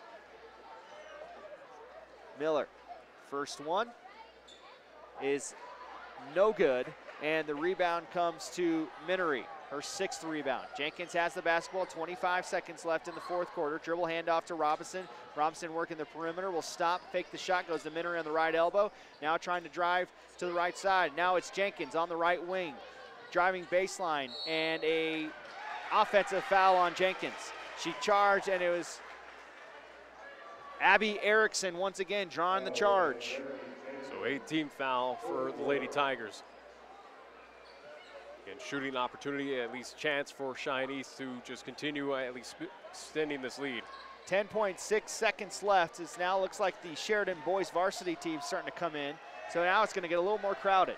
2 seconds left, 1 second, and that's the final horn for this one, as Cheyenne East will come away with the 54-43 victory over Rock Springs. We'll take a 2-minute timeout and have the final stats from this one, as East will move to 10-1 on the season. 2-minute timeout. You're watching and listening to high school basketball on 1480 KRAE.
Welcome back to the Thunderdome, where we just saw the East Side Lady Thunderbirds defeat Rock Springs Lady Tigers 54-43, as we are getting set for our doubleheader. Again, boys action coming up here in a few short minutes between Rock Springs and Cheyenne East here live at the Thunderdome. Want to take this opportunity while we have the opportunity to thank all of our fine sports sponsors here on 1480 KRAE. We want to thank Baskin-Robbins, Cheyenne State Bank, Merit Plumbing and Heating, Chick-fil-A, Cheyenne Auto Repair and Service, the Gill Window Company, Best Restaurant Plus, Frontier Inn, Little Philly, Jolly Rogers RV Sales and Service, Platte Valley Bank, Taco John's, who is sponsoring the Taco John's Invite happening here in the capital city. Also to Mars Plumbing and Heating, First Tier Bank, Big Apple Bagels, the Cheyenne Stampede, who are in action this weekend, Friday, Saturday, and Sunday, down in the friendly confines of Texas, at least Dallas, Texas, as they will take on the Dallas Snipers. Also, too, want to thank Pepsi of Cheyenne, who sponsors our Pepsi Scoreboard, Medicat Pharmacy, Key of Cheyenne, Lennox Auto Body, the Breadbasket Bakery, First Education Federal Credit Union, Fat Boys Tire and Auto, B&B Appliance and TV, Capital Lumber Company, Halliday Motors, and McGee Hernan Pies, LLP. As I see my broadcast partner Chris Bolton back as he got starters and he's calculating stats, what we're going to do is take a 2-minute timeout. Be back with our post-game / pregame show here on 1480 KRAE.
Welcome back inside the Thunderdome, where it was the Lady Thunderbirds with the victory tonight. As I have so many pieces of paper. That was the final score as I have it in front of me again. East High Lady Thunderbirds defeating Rock Springs 54-43. Appreciate for the East High Lady Thunderbirds, they will move to, I do believe, 10-1. 10-1. And Rock Springs will be 5-3. Yeah, they will fall to 5-3. You do have the stats here in front of us, so I do. Well, Brinley Jenkins was pretty quiet in the first half, but ended up with 20 points. She's able to put up the points as she does. She keeps scoring in every quarter. For Kyla Henry, 14 points for her, 6 points for Courtney Smith, 4 for McKaylee Minery. For Cheyenne East, they were led by Kai Buell with 14. Sydney Miller added 13, 7 points for Willow Martin off the bench, 6 points for Brady, 6 for Brooke Bailey, 5 for Madison Blaney, 4 for Abby Erickson, and those are your individual point totals for the Lady Thunderbirds as they do go to 10-1. They'll face off against Green River tomorrow, as that will be their final matchup of the Taco John invite. Of course, with the next week starting conference, so it's their last tune-up before conference starts, and they really start mattering. Absolutely, but again, at least it still reflects the at least overall record. Again, this #2 team, at least ranked in Class 4A, Lady T-Birds, again picking up the victory. As much as it was a hard-fought victory, it certainly at least was. Again, where Rock Springs, we cannot forget it, cut it down that lead to at least 1 point there in the second quarter. Had opportunities to take the lead, but unfortunately, at least for the Lady Tigers, were unable to do that. But here, at least in the Thunderdome, Cheyenne East victorious and moves on. And yes, they will see the Green River Lady Wolves coming up tomorrow here live at the Thunderdome. We'll go ahead and take another 2-minute timeout. We'll get you reset as we get the boys warming up here. We'll get you the starters for Rock Springs and Cheyenne East after this 2-minute timeout as you're watching and listening high school basketball on 1480 KRAE.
Well, let's take a look at the lineups for tonight. Let's start with Rock Springs. The Tigers head coach Jeremy Main. They come in at 3-4. They beat South 51-38 last night. Their starters will be number 0, Derek Linebearer, 11 points per game. He's one of their big men. He's in the middle. Justin Reese, number 2, a junior guard, 7.5 points a game. Shane Ramsey, a senior guard, 7 points a game for him. He's number 3. Coleman Welsh, another 4, number 20, averaging 5 points a game. And then it's another forward, Favor Okira. He's averaging 8 points per game. They shoot 33% on the season from the field, 25 from behind the arc, 55% from the free throw line, 49 points per game is what they score. They give up 60% or 60 points per game. So against a very high potent offense, they do not play a whole lot of defense, although they were able to last night against South. Let's take another 1 minute timeout, and we'll have the Cheyenne East starters for you. A minute timeout. You're watching and listening to high school basketball on 1480 KRAE.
Head coach Rusty Horsley as they come in at 8-1. It'll be the junior guard / forward number 2, Xavier McCord, 10 points a game for him. Senior guard number 5, Tanner Muchmore, 10 points a game. Junior for number 11, Demetrius McCord, 15 points per game.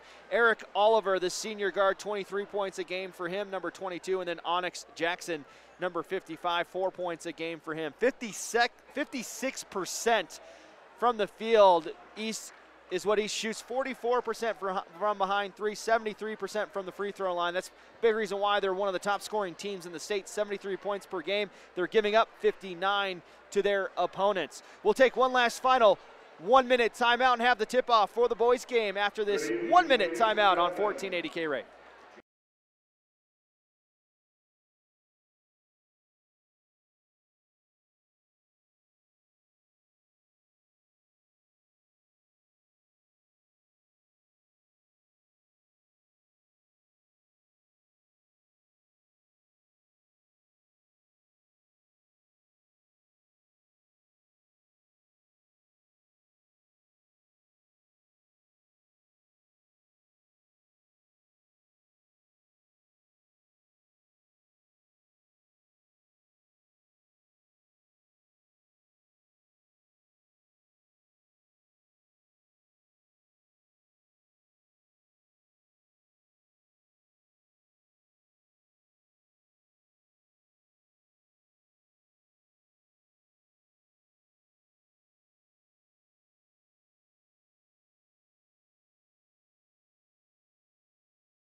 The lights are off, the spotlight's on as the starting lineup for Cheyenne East is being announced. East will be in the black uniforms with the blue letters, blue numbers, and for Rock Springs in the road whites with the orange numbers, black trim. And Nick, for East, they didn't score a lot last night, but they were able to play great defense. I'm sure for Coach Rusty Horsley, you'd like to see the two combined. You certainly would like to see it. It's something of what we saw, at least what they experienced last night, kind of what we just saw with the East Side Lady Thunderbirds. Again, kind of get away with the kind of skin of their teeth, so to speak. But again, as what we saw with the at least girls matchup a few minutes ago, this one anticipate to be another close effort between these two. Should be a fun one coming up. Again, for Cheyenne East, kind of carrying the momentum. Again, #1 seed, at least the #1 team in Class 4A, looking to kind of establish that dominance against another team, at least another Class 4A team, which is Rock Springs here tonight. Lion Bear and McCord in the circle to do the jump. East will go right to left on your computer screen and your radio dial. It will be East with the basketball as Oliver has it much more open in the left wing for three. It's short, and the rebound will come to Oliver, who saves it to McCord. Much more as East will have another opportunity here to get on the board first. Xavier McCord puts up the three. It's flat. Onyx Jackson will grab an offensive rebound. Now a third opportunity. Jackson, spin move, trying to go around Welsh. His shot is short, but this time Rock Springs able to come up with the rebound. It's Ramsey And now quickly up the floor goes Akira, and he'll get the easy 2, and Rock Springs will be the first one on the boards. Assist to Ramsey on that one. Here's McCord quickly, as both teams are going to probably run a lot, I'm assuming, Nick, and that's quickly 2-2. And high-powered offenses that like to get going fast down the court. We're seeing it so far. Akira goes into the lane, grabs it to Welsh. His shot's too strong. Oliver grabs his second rebound tonight. Oliver will slow it down, go in the corner to Demetrius. Left-hand three-pointer from the left corner is an air ball, and Lionbearer will grab the rebound. In transition, quickly, Reese, high off the glass over the shot block of McCord, but it doesn't hit the rim, and Jackson grabs his second rebound for East as we're still tied up with 2. At 2. Jackson has the basketball on the baseline. Kick out to Demetrius. He'll go into the baseline, put up the right hand shot. It's off the right iron, and Lionbearer will grab the rebound for Rock Springs. Tried to be a little too fancy with that, and again, did not fall through. Ramsey with the basketball. High screen from Lionbearer. It's going to be a long 2, nothing but net for Shane Ramsey. It's a 4-2 score in favor of Rock Springs. Much more across the timeline. We'll slow it down a little bit. Oliver shooting, I believe it's, 73% from the field coming into the Taco John invite. Demetrius, nice driving just to Jackson, who'll put up the bank shot too short, grabs his own rebound. Oliver will, with the cleanup, puts up the 2. And we're tied up at 4. Oliver's first 2 points tonight. He's already got 3 rebounds to go with it. Got to love that vision by Eric Oliver there again, realizing at least a teammate was in trouble again, getting the cleanup. Ramsey with the basketball on the left wing goes to Lionbearer. He's picked up in the paint by McCord. Okira working on Oliver. Here comes Lionbearer. Right hand shot high off the glass, off the right iron. Oliver grabs another rebound. Oliver now looking to push the tempo. Working on Akira. We'll slow it down. We'll go to much more on the right wing. Dribble handoff. Oliver, he's on the right wing now. Gets around Ramsey, then had it batted away from him, and it will be last touched by Rock Springs. And we'll see a few substitutions. Jake Rail, Chance Allmiller, and Aiden Colgan will come in. Both McCord twins and Onyx Jackson will come out for East. Pretty much the first stoppage of time we've seen here in this first quarter. It's been a fast pace. With the basketball is Allmiller on the right block. Left-hand shot is pinned against the backboard and the back iron. Then the rebound comes down to Okira. Shot blocked by Colgan as Welsh went up for the shot. It's on the right wing, a deep 3. It's going to be off the right iron, rebounded by Lionbearer. Underneath the basket, his ball is going to be taken away by Chance Allmiller. So a turnover there. Both teams now with a couple of turnovers to start as they're trying to go with a little bit of fast pace. Rail, kick out pass to Muchmore. Muchmore gets in the lane. Allmiller fakes the shot from the left wing. Straight away 3, wide open, Muchmore, and he knocks that one down. His first 3 tonight. It's the first lead for Cheyenne East, 7-4. Okira trying to get into the lane. It's a blocking call. It's going to be on Colgan. His feet were set, but you can see how he moved the body just a little bit. Just that slight movement, and we'll get that foul called on you. So he will pick up his team's first for Cheyenne East here in this contest. Favor Okira will go to the line to shoot 2. 72% on the season, 13 of 18. As the McCord twins will come back in. Okira misses the first one on the left iron. The twins will take out Muchmore and Oliver. Yeah, for the twins, just kind of a little bit of a breather there on the bench after, again, the quick kind of fast pace that we saw here of this opening quarter. Quick reset, too, maybe trying to let them know what their assignments were. It looked like a little discombobulation trying to get down the floor on that full court pressure. Okira, second one, flat, but into the basket. He goes 1 for 2, 7-5 the score for East. Demetrius with the basketball, dribbles with the left hand, stops at the top of the arc, goes to Rail on the right side. Now it's Allmiller. Bounce pass down low is stolen away by Ramsey. Third turnover for East as Lionbearer goes up for the dunk. It wasn't clean, but it rolls in. His first 2 points tonight. We're tied up at 7. Here comes Demetrius. He'll slow it down, gets around Ramsey, a couple of spin moves, then picks up his dribble. Looking for someone to get open. Rail will get open. Right corner 3 for Rail. It's short. The rebound comes to Ramsey. Ramsey's got 2 rebounds. Headman pass to Reese. Reese with the basketball, now looking to get into the lane. Will bounce pass it to Okira. Nice backdoor cut by Welsh. He'll kick it out. 3-ball attempt by Ramsey is short. The rebound comes to Xavier. Do gotta love the vision, though, by Rock Springs is showing so far. Again, finding the open, at least personnel on the perimeter. Rail with the basketball on the right wing, goes to McCord. He's outside the perimeter, looking for someone to go down low. Will go to his brother. Left corner three. It's going to be short, and the rebound will come to Ramsey once again. For Rock Springs, we're tied up at 7, 3:30 in this fast-moving first quarter left on the Pepsi scoreboard. In the left wing, it's Reese with the basketball. Now Welsh has it on the right wing, looking for Okire to come up for top. He'll then look to try to drive on Allmiller. He's cut off. It's out up top to Ramsey. Ramsey shoves off rail, kicks it over to Welsh on the right side. His shot is long, and McCord grabs his second rebound tonight and then throws it away. A little miscommunication, and it looks like we're going to have a timeout called by Rock Springs. It's going to be a 30. 30, so we'll take a quick one here as well. You're watching and listening to high school basketball on 1480 KRAE.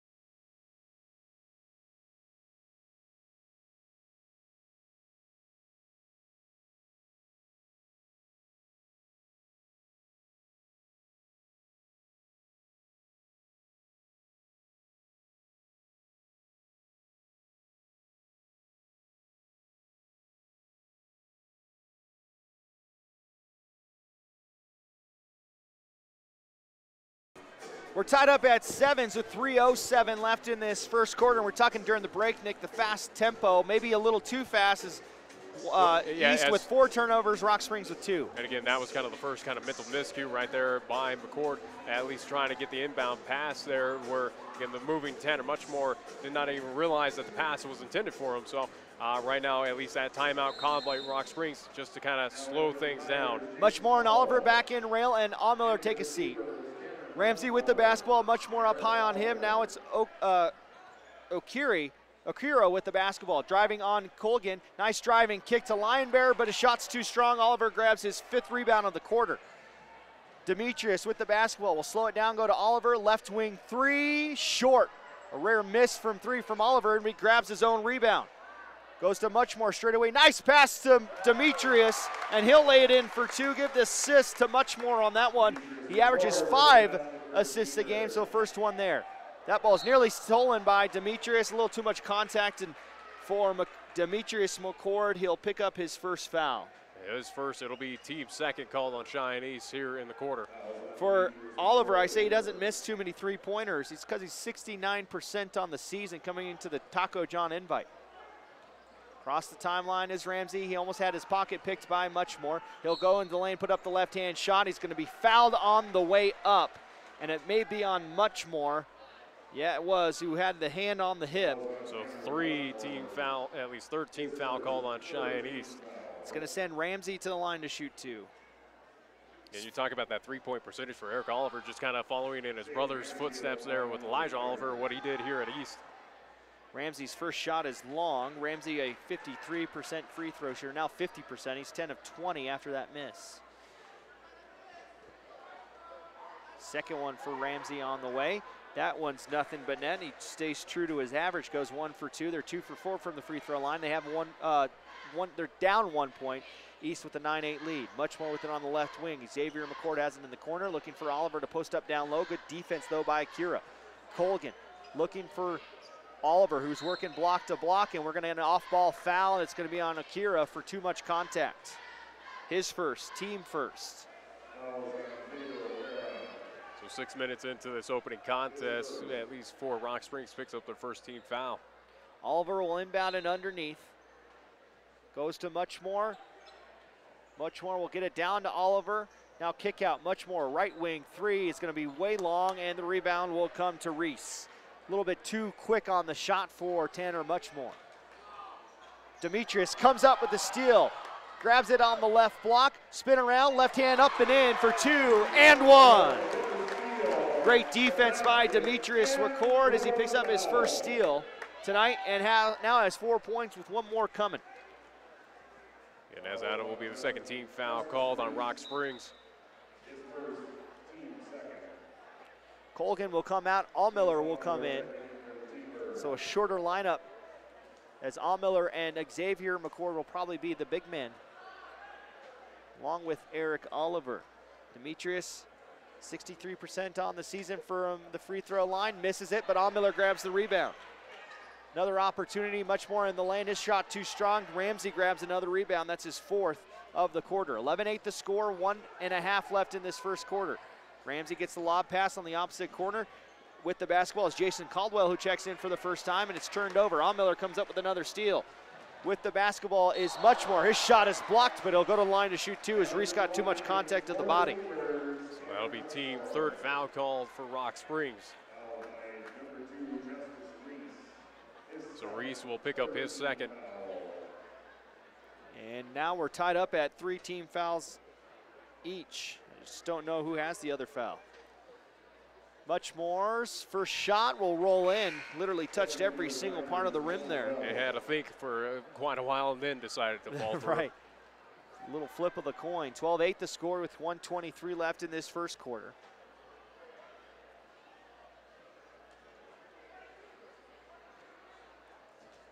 Second one for Muchmore on the way. That one does the same exact thing. So maybe it's not a mistake. It's just how he likes to shoot them. He's got 5. As Muchmore will come out, and Alec Clark will come in for East. Full court pressure for the Thunderbirds against Rock Springs. 1:20 left in the first quarter on the Pepsi scoreboard as Ramsey gets it across the timeline. Gets around 2 East players. Clark able to grab it and knock it out of play. It will stay Rock Springs basketball. Good defensive effort there by the Thunderbirds.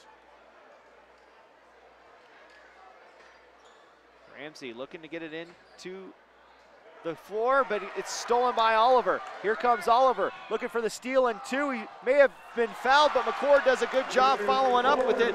McCord's got 6, and the lead is 7. Okiri kick over to Caldwell. Caldwell working on Clark, gets in the lane, hands it off to Linebear, who's in the paint, turnaround right-hand jumper, too strong off the back iron. Last touch by Rock Springs as it goes out of play. It'll be East basketball.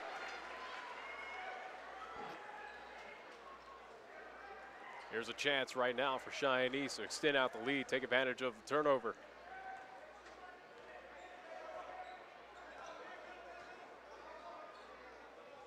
With the basketball, Xavier McCord on the left wing. We'll go over to Oliver. Oliver will put up the 3 ball. That looked like a better rhythm shot, but it goes in and out. And you can say Oliver's struggling because he shoots 73% from the field and he's missed 3 shots in a row. Under 30 seconds, 15-8 the score in favor of East. Ramsey with the basketball, goes to Akira.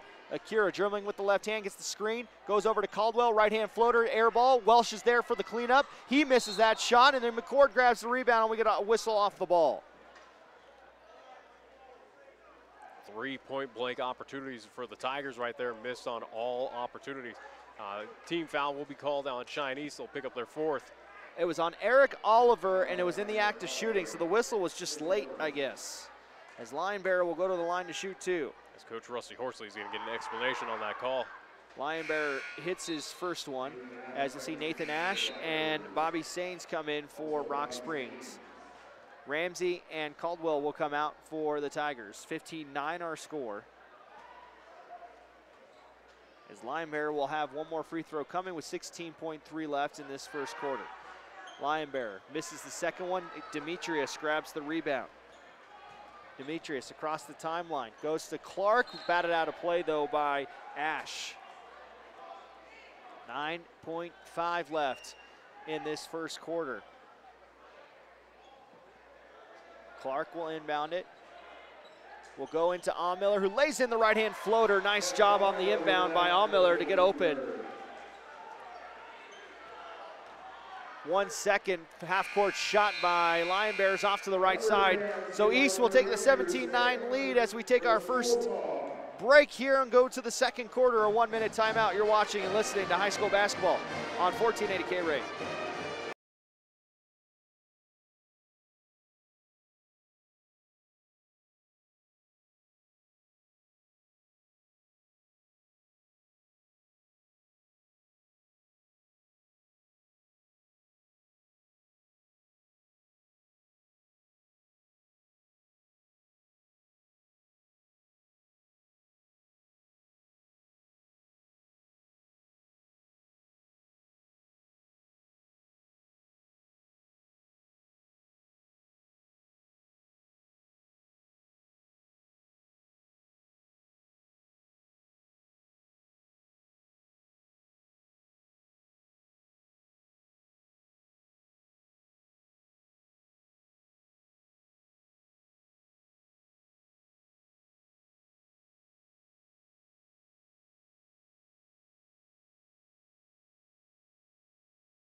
17-9 after one quarter, Nick. Good defense has led to some really good offense and also second opportunities for East in that first quarter. Absolutely. Again, kind of squelching the at least Rock Springs Tigers here, at least in that first quarter. Again, right now sitting with at least 8-point lead. Ash with the basketball, McCord up on him as the starting five back out on the floor for East. Okiri with the basketball, working on Oliver, who has a foul. That shot may have been blocked. Jackson grabs the rebound and now headbands it to Demetrius McCord, who lays it in with the right hand. Demetrius McCord with 8 points and a 10-point lead for East, largest of the night. Saints with the basketball, gets it across the timeline. It's Welsh, Lionbearer, Ash, and Okira out on the floor, and Rock Springs will go to the line to shoot two. It'll be Lionbearer as McCord gets called for the foul. Looked like he may have traveled before the foul, but for Lionbearer, he'll go to the line to shoot two. Yeah, it's, they'll call the foul, so that'll be team's 5th foul called on the East Side Thunderbirds. Again, the McCord twins, Oliver, Jackson, and much more on the floor for East. Lionbearer's first free throw attempt is nothing but net. He's now 2 for 3 tonight. As a team, they're 4 for 6 to start. Just 3 attempts in for East so far. They're 2 of 3 as Lionbearer goes 2 for 2 that time at the line. He's got 5. The lead's cut to 8.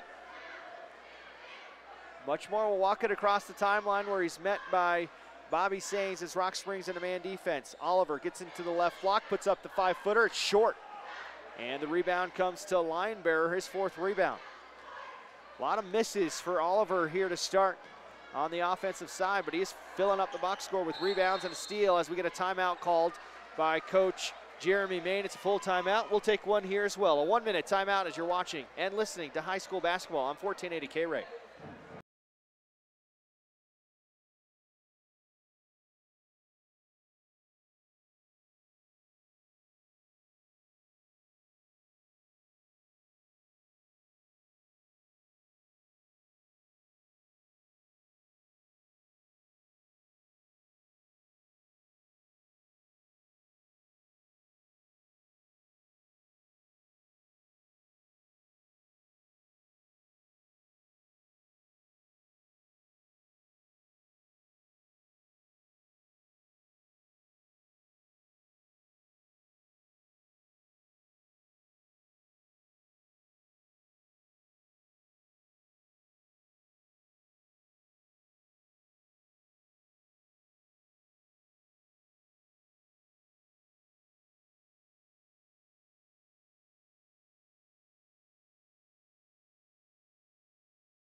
(19-11) East with the lead. They've had the lead as much as 11.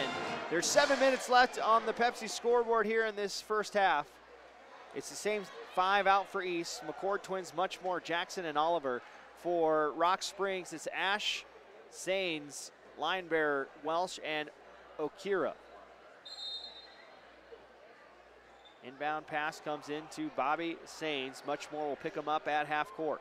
Dribbling with the dribble handoff with the left hand as they weave on the perimeter. Welsh has the basketball, gets into the lane, stops at the right elbow, kicks it out to Ash. Ash looking to get around Demetrius, but he's cut off. High screen and roll between him and Sains. Nice play, but the too strong on the initial shot, but Lionbear's there to put it back in. Yeah, Lionbearer right there, at least good vision by him, cleaning up the trash again, getting 2 points on the board for at least for the Tigers. He's got 7 points, lead cut to 6. A lob pass, dunk! Oliver to McCord. That was pretty. Pretty sure they felt that dunk, they felt that movement all the way out there in Sweetwater County. Full court pressure for East, 21-13 the score as Okira knocks it off of the foot of Oliver and out of play. It's going to be Rock Springs basketball. We saw Xavier McCord when we were against Kelly Walsh try a couple of dunks, couldn't get them in, but a great feed from Oliver. All he had to do was catch it and throw it down. Sains with the basketball, much more trying to catch up to him. He'll stop at the left elbow. Picks up his dribble, now 2 players converge. It's going to be a jump ball, and it should be East basketball, and it is. It's the 4th turnover for Rock Springs tonight. And carrying over that momentum from that dunk that we just saw by McCord. Right now for Cheyenne East looking to extend out this lead. Much more will go to the left wing to Xavier, looking for his brother down low. Instead, it's Oliver at the top of the arc, goes to the right wing. Jackson gets it into the right block, working on Welsh. Turnaround jumper, double pumps it in. As simple as that for Jackson, using his big body to at least kind of maneuver his way on the inside there. Lead back to 10. Sains for left wing, 3, rolls in from that right iron. The first 3-ball hit for Rock Springs, and Coach Horsley will call a 30-second timeout. We'll take a quick one as well. You're watching and listening to high school basketball on 1480 KRAE.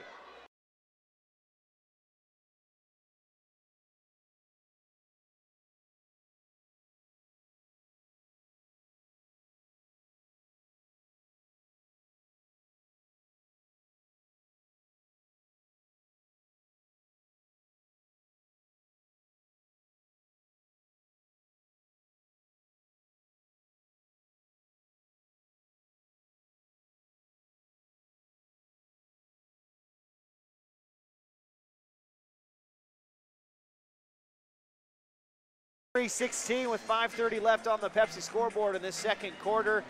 Some hustle plays and some nice creativity between Oliver and McCord on that alley-oop dunk. Yeah, absolutely, and again, using the big body for Onyx Jackson as well, too, for Cheyenne East, forcing his way on the inside, getting points up there for the Thunderbirds. Again, right now, good effort on both sides of the ball for Cheyenne East here in this contest. Much more will come down the timeline as looks like we're going to get a line change here for East.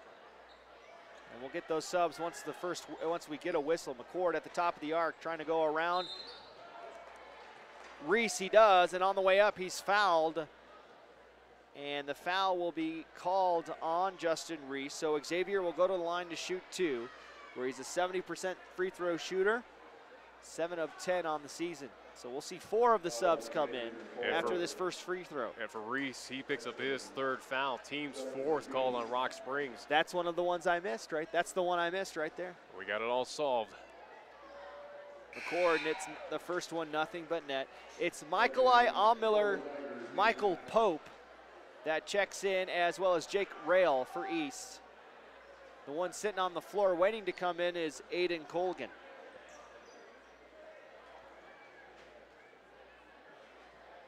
McCord's second free throw, same result.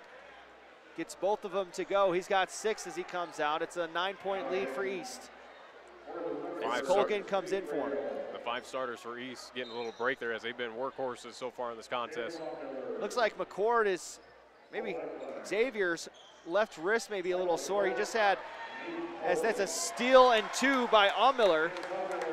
But Xavier McCord's being examined by the trainer for East as that one is kicked by Linebearer and out of play. It's the 6th turnover for Rock Springs as Ramsey will come in for Sains. And I think what happened with at least McCord is he's going to walk back to the bench. It looks like he's going to be fine. And at least before the foul call was called on him, he kind of ran into the foam padding there of the wall here in the Thunderdome. And maybe jammed his wrist a bit. Michael-I with the basketball on the left wing, trying to go down low to Colgan. His pass is well off the mark. And for East, that's their 5th turnover. They do have the 11-point lead. It's ties their largest of the night, and they'll stick with the full court, soft full court, as Ramsey gets around Rail and into the front court. Dribble handoff to Welsh on the right wing. He'll get to the top of the perimeter, then hand it off to Ash. Ash with the right-hand scooper. Linebearer with the offensive rebound and will lay it in as Ash's shot went off the left iron. And another offensive rebound for Linebearer and put back. Allmiller has it on the left corner right in front of the Rock Springs bench. Gets into the lane, stops his dribble, bounce pass to Pope underneath, has 2 players try to go up and block his shot. Good pump fake, and then Welsh will pick up the foul as he tried to swipe it out of Pope's hands. And for Michael Pope, he'll go to the line to shoot 2. So that'll be team's 5th foul call on Rock Springs. And the foul is actually called on Ramsey. So Ramsey will pick up his first. And for Pope, he's 2 for 2 on the season, now 2 for 3 as he misses the first. As now we'll see much more Oliver, Xavier McCord, as well as Onyx Jackson. So again, given the whole starting 5, at least a little breather, which Coach Rusty Horsley is trying to do, again, as they've been workhorses here in this contest. Demetrius is sitting down waiting to see if Pope will knock this free throw in. He does. He goes 1 for 2. Pope will come out with 1 point. Lead back to 10 as Demetrius comes in.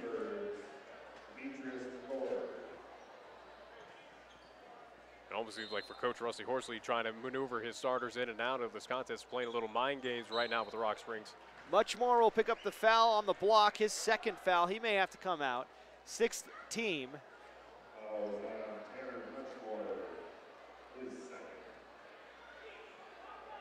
As Ash will inbound it to Okira. Okira trying to go around the McCord twins. He instead throws it to Ramsey up the court. Ramsey trying to get around the double team of Oliver. It's on the floor and thrown up in the air. It's like a jump ball. It comes to Ash. It should have been a backcourt violation. It wasn't called. It was hit in the front court by Okira over to Ash, but no call on the backcourt. Welsh into the lane, fakes one way, stops. Good defense by Jackson. Floater blocked by McCord, and Muchmore grabs the loose ball.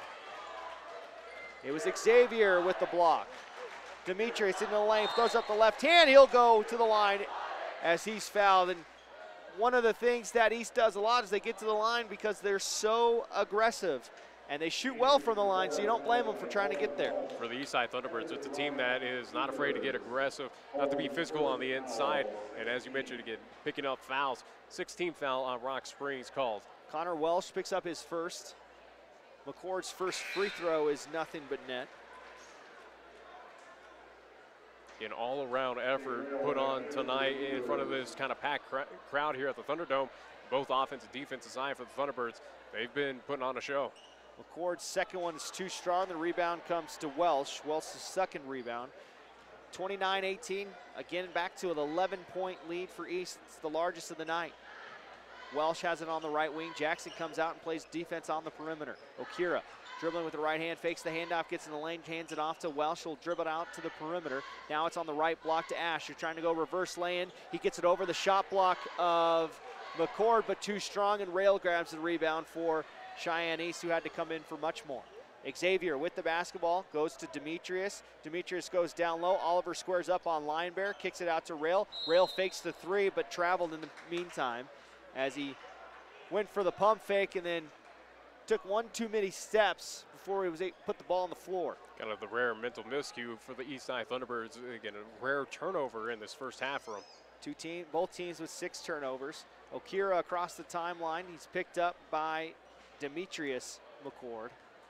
Ramsey with the basketball. Ramsey gets around Rail. McCord comes up with 2 straight blocks and he grabs the loose ball. Blocked the first shot and the second shot of Ramsey, and there's Eric Oliver with the 3 ball in transition. He's got 5. His first shot from the field since the first quarter that he's been able to hit. Linebearer across the timeline will slow it down, go to Kira on the right wing. McCord playing good defense on him, kicked out to Ramsey, looks to go into the lane, instead picks up his dribble. Okira into the lane with the left hand, puts up the right hand shot, that's blocked by Oliver, and Jackson grabs the loose ball. In transition, Demetrius puts up the right hand shot, he'll go to the line to shoot 2 as he almost was able to get the circus shot to go. It'll be favor Okira, who picks up his second foul, team 7th. Certainly not at least a height advantage, at least for Cheyenne East, but you look at McCord, though, he certainly got the hops. Again, not afraid to at least be a presence on both the offense and defense side. As you mentioned, again, getting those crucial blocks right there. Again, the transition for the 3-pointer made by Eric Oliver. Demetrius with the left-handed free throw attempt. That one rolls in as he continues to stretch out that left elbow, as that may have been what he fell on. Miller will come in for Xavier. Saints will come in for Ash. Demetrius' second free throw on the way.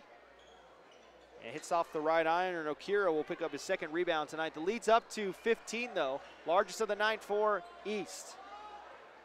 Ramsey with the basketball. Dribble handoff to Sains on the left side.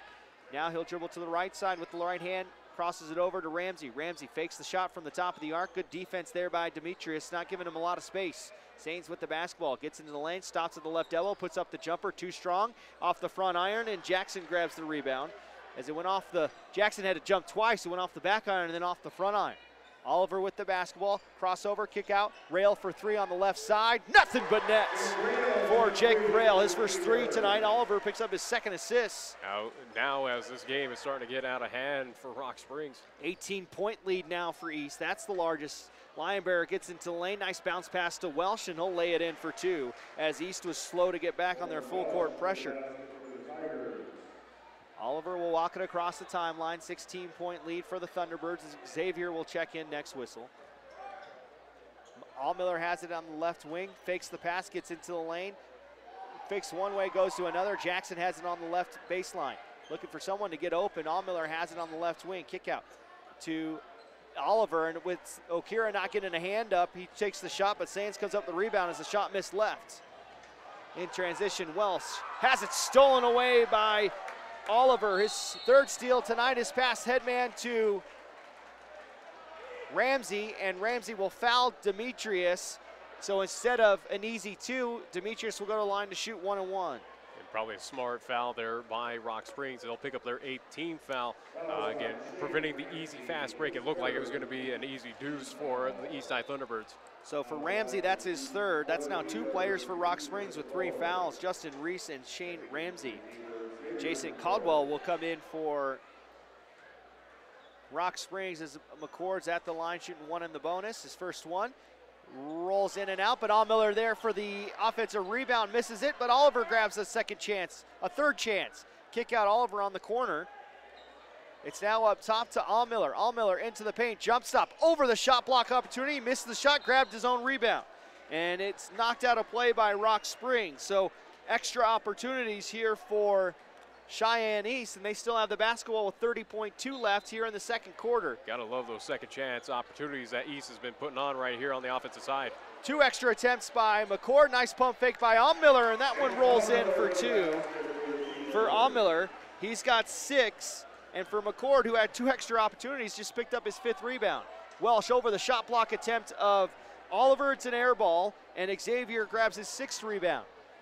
Rail with the basketball. There's 7 seconds left. Dribble handoff to Rail. Rail kicks it out to Demetrius. Left wing three for Demetrius. At the buzzer, knocks it in. East will go into the break with a 21-point lead, 41-20 for the Thunderbirds. We'll take a 1-minute timeout. We're trying to catch up with Coach Eric Wessling during this halftime. We'll also have some stats for you as well. A 1-minute timeout. You're watching and listening to high school basketball on 1480 KRAE.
Inside the Thunderdome, East with the 41-20 lead at half, as we'll go back to the Lady T-Bird sides. We're joined by head coach Eric Wessling. Coach, probably not the best effort from your standpoint and your standards go, but nonetheless, you still were able to pick up the victory tonight.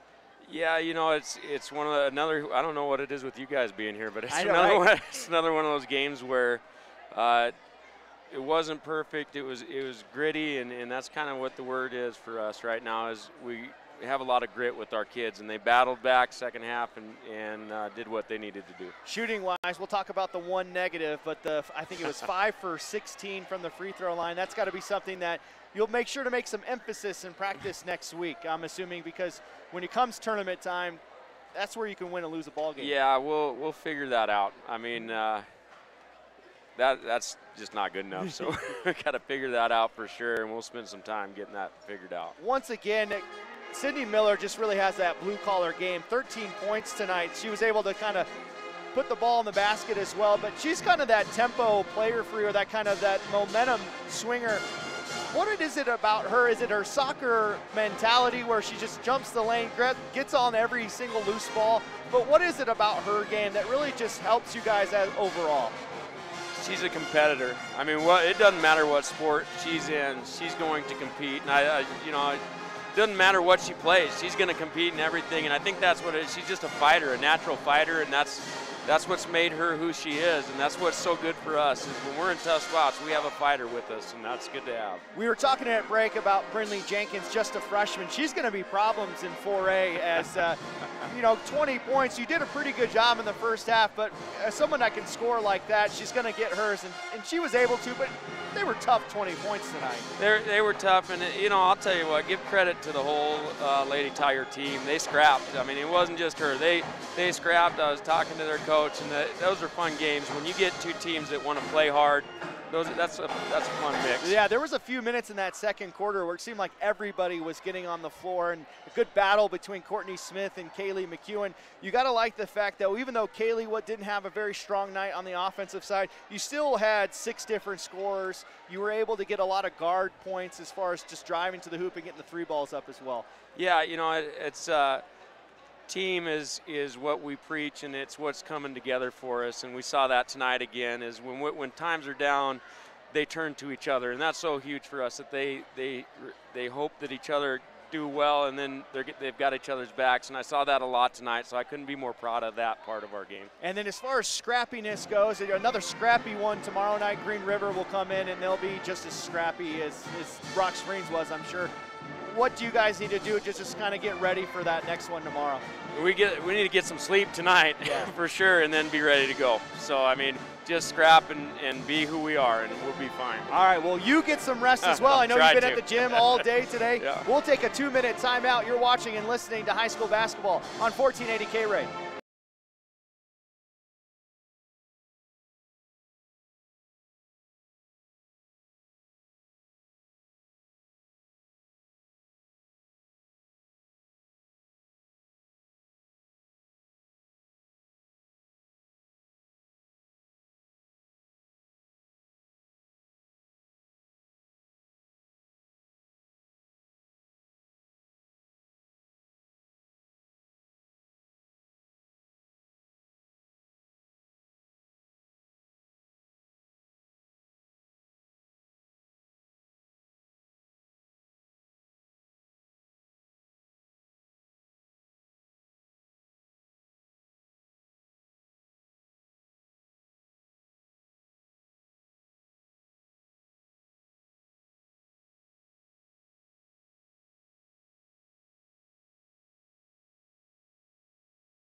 41-20 is our score at half. As you see all the kids out on the floor right now getting a chance to have some fun.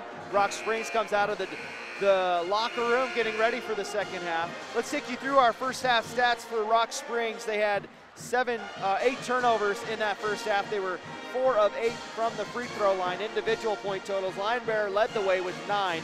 3 points apiece for Ramsey and Ash and Okira. 2 points for Coleman Welsh. For Cheyenne East, you're used to me saying leading scorer is Eric Oliver, but not tonight. It's Demetrius McCord with 13 points to lead the way. His brother Xavier chips in with 6. Miller has 6 off the bench. 5 for Muchmore, 5 for Oliver. 3 points for Jake Rail off the bench, 1 for Michael Pope, 2 for Onyx Jackson.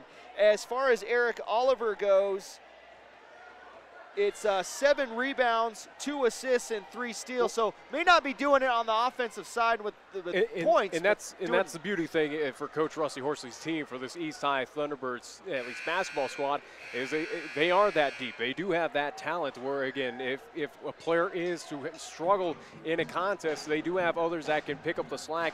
Like, for instance, whether it is the McCord twins, whether it is Eric Oliver, whether it is maybe an Onyx Jackson, a Tanner Muchmore, you have a lot of tools, a lot of talent on this team. They are ranked #1 in Class A for a reason. Right. And again, they are showing it right now as they have a 21-point lead here at half against Rock Springs Tigers. So again, Eric Oliver probably a little down on himself a little bit, but I anticipate him coming out of half, something he probably talked with Coach Rusty Horsley about, of again, kind of getting out of the mental funk and just essentially again getting his head straight essentially into this contest, and maybe we'll see him come out guns a-blazing here for the second half. Well, but it's the perfect point for what you say, though. They're up 21 points, and Eric only has 5 points. But also, too, as we at least talk about that 21-point lead, how much longer are those starters going to be in this contest at this point? As it's starting to get out of hand for Rock Springs, you wonder when Rusty Horsley will kind of call off the dogs here in this contest. Don't forget, we'll be back on the air tomorrow as well. We'll be at South High School at 3 p.m. Against yeah, we will see Riverton. Did I say Rock Springs? I'm not sure on that one, but at least we will see Riverton as they will take on the South High Lady Fighting Bison and Fighting Bison there over at South High Gymnasium. And we had that matchup last year, and both games were great games, so we're hoping we'll see another 2 good games tomorrow as well. The Thunderbirds will start on defense. Jackson, McCord, Muchmore, and Oliver. They'll now go left to right on your computer screen and your radio dial. It's the starting 5 on the floor for Rock Springs: Lion Bearer, Ramsey, Welsh, Okira, and Justice Reese. Now, one thing you don't want to do in this first 4 minutes is you don't want to allow Rock Springs to cut into this 21-point deficit. You don't have to expand the lead, just go bucket for bucket at the very least, as Oliver almost steals the inbound. It's going to stay Rock Springs basketball. Essentially, for Cheyenne East, you need to carry the momentum that you had, at least going into halftime here in this get-go of the third quarter. Inbound comes in. It's a bounce pass to Ramsey with Muchmore out on top. Full court pressure. Kick out. Okira with the basketball, dribbling with the left hand, calling for Justice Reese to come out. He grabs it from Okira. Lion Bearer into the lane. 3 players converge on him. The shot from Ramsey from the right baseline is short. Muchmore grabs the second rebound tonight. Muchmore goes to the left corner to McCord. Inside, Jackson going to work, puts up the right-hand shot, air ball. Oliver puts up the offensive rebound, and he'll go to the line to shoot 2 as he's fouled on the way up. For Oliver, that's now 8 rebounds, 4 of which have come on the offensive side. So we'll see the first team foul called on Rock Springs here. We call on number 23. That is Okira's second foul, first team of the half. Oliver's first free throw attempt is nothing but net, and for Oliver, who has struggled to shoot tonight, still 84% from the free throw line. You'd like to see him at the line, maybe being able to find his stroke here. He goes 2 for 2. I don't even know if he hit the rim on any of those. 43-20, largest lead of the night for East, 23 points. Rock Springs with the basketball. Okira will get it across the timeline as he tries to sprint past Oliver. Driving kick to Lion Bearer, spin around right-hand shot off the right iron, and Oliver grabs his 9th rebound. Oliver, long pass to Muchmore. Pump fake and then banks it in for 2. Muchmore, a little cherry pick there.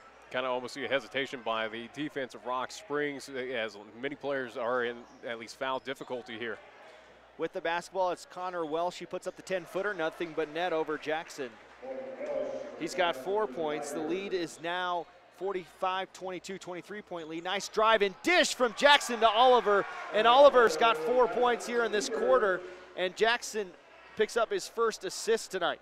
That's something I said, at least leading into the third quarter, expect Eric Oliver to kind of change his offensive woes. Jackson almost comes up with a steal, bats it out of play. Yeah, now he's quickly has 9 points. And he has that much talent where he can change those fortunes within a flash. He is a very talented player for Cheyenne East. Yeah, some would call him a pure scorer. Reese with the basketball. Goes up top to Lionbear where Xavier McCord has him. Ramsey now fakes the shot, goes to Lionbear into the lane, goes over Jake Rail for 2. As Rail had snuck in on me.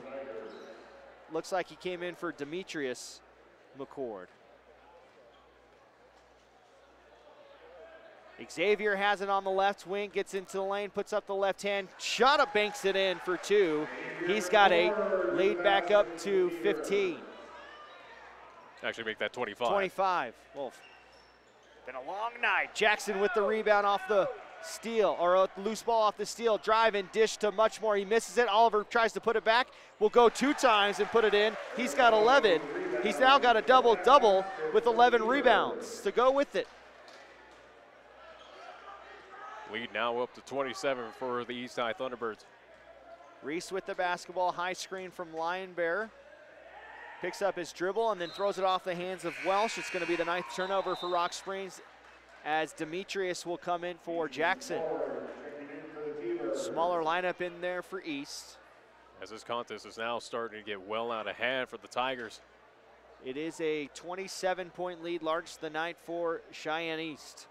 Xavier with the basketball on the left wing, dribbles between the legs a couple of times. Now will come to the top of the arc where he gives it to Rail. Rail goes to Muchmore on the left wing. Demetrius on the curl will stay at the top of the arc. It's Oliver on the right wing. McCord pops out at the top of the arc, jab steps, gives it to his brother Demetrius. Oliver down low has to come out with the bad pass from McCord. Rail has it on the left side, kicks out to Muchmore, open for straightaway 3, got it! Muchmore hits his second 3-pointer. He's got 8 points. Rail picks up his first assist tonight. How about a 30-point lead now for Cheyenne East? Close to that running clock where I think we, or at least we determined assume, it's 35 points. Lionbear has it on the left block, kick out to Okira. Okira trying to drive, big jump stop, throws it off the back iron, and Xavier will grab his 7th rebound tonight. Muchmore has it, gets it back to McCord, who dunks it in for 2.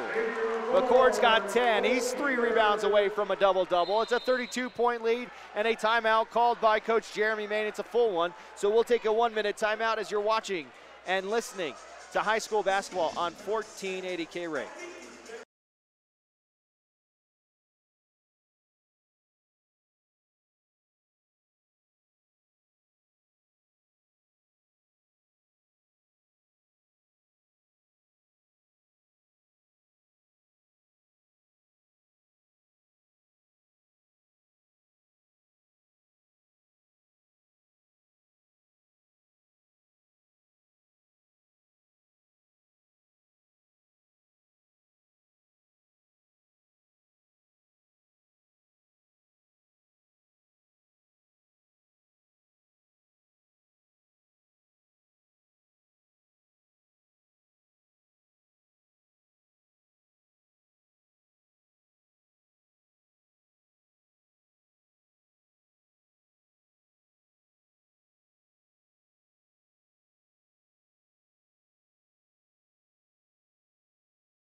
(56-24), 32-point lead for Cheyenne East. They are showing right now, the Thunderbirds, why they are the #1 team in Class 4A, why they're the #1 team in the state of Wyoming.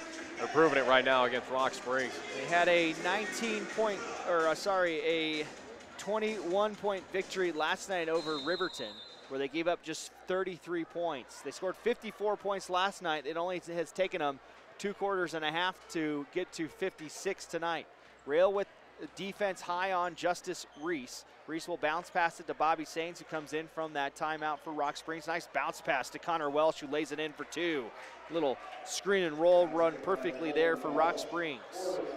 30-point lead for East. Oliver across the timeline for the Thunderbirds, dribbling with the right hand, gets in the lane, kicks out to Muchmore. Rail, right wing 3. Off the back iron, Welsh comes up with the rebound. Welsh now trying to get rid of it. He lost his dribble. We'll give it to Sains, and now they need to get across the timeline. Muchmore comes up with the steal, goes to Demetrius. Offensive foul as Demetrius McCord lowered the shoulder on Sains. For Demetrius, it will be his 2nd foul, first team. Yeah, first team foul for Cheyenne East here in the at least second half. Comes with 3:48 left here in the 3rd quarter. Full court pressure with a 30-point lead for Cheyenne East. Sains gets the basketball as Allmiller will check in next whistle for the Thunderbirds. That ball stolen away by Xavier. He gets it back, and it was last touched by Rock Springs as Oliver went over to McCord. McCord with his first steal tonight as Clark and Allmiller come in. Oliver and Rayo will take a seat for Cheyenne East. Kind of wonder if this is a start for Coach Rusty Horsley, where he kind of calls off the dogs. Demetrius bounce pass to Muchmore, who had inbounded, gives it to Clark up top. Demetrius left wing 3 is going to be short. Rebound comes to Alec Clark, the smallest guy on the floor. McCord straightaway 3, rattles in and out and then back in.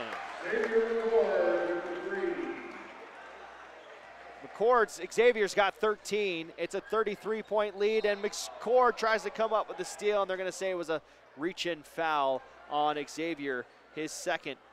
It'll be team second. Yep. And not a whole lot of foul calls called in this contest. Can give refs credit. They're allowing these 2 teams to at least get after each other. Reese with the basketball. Clark up top on him. Reese trying to get around him now, but it's cut off nicely by Clark, and we have a 5-second guarding, or a 5-second call by the official in the right next to the Rock Springs bench. But it's a turnover. The 11th turnover for Rock Springs is Muchmore, still running the point here for East as they're up 33.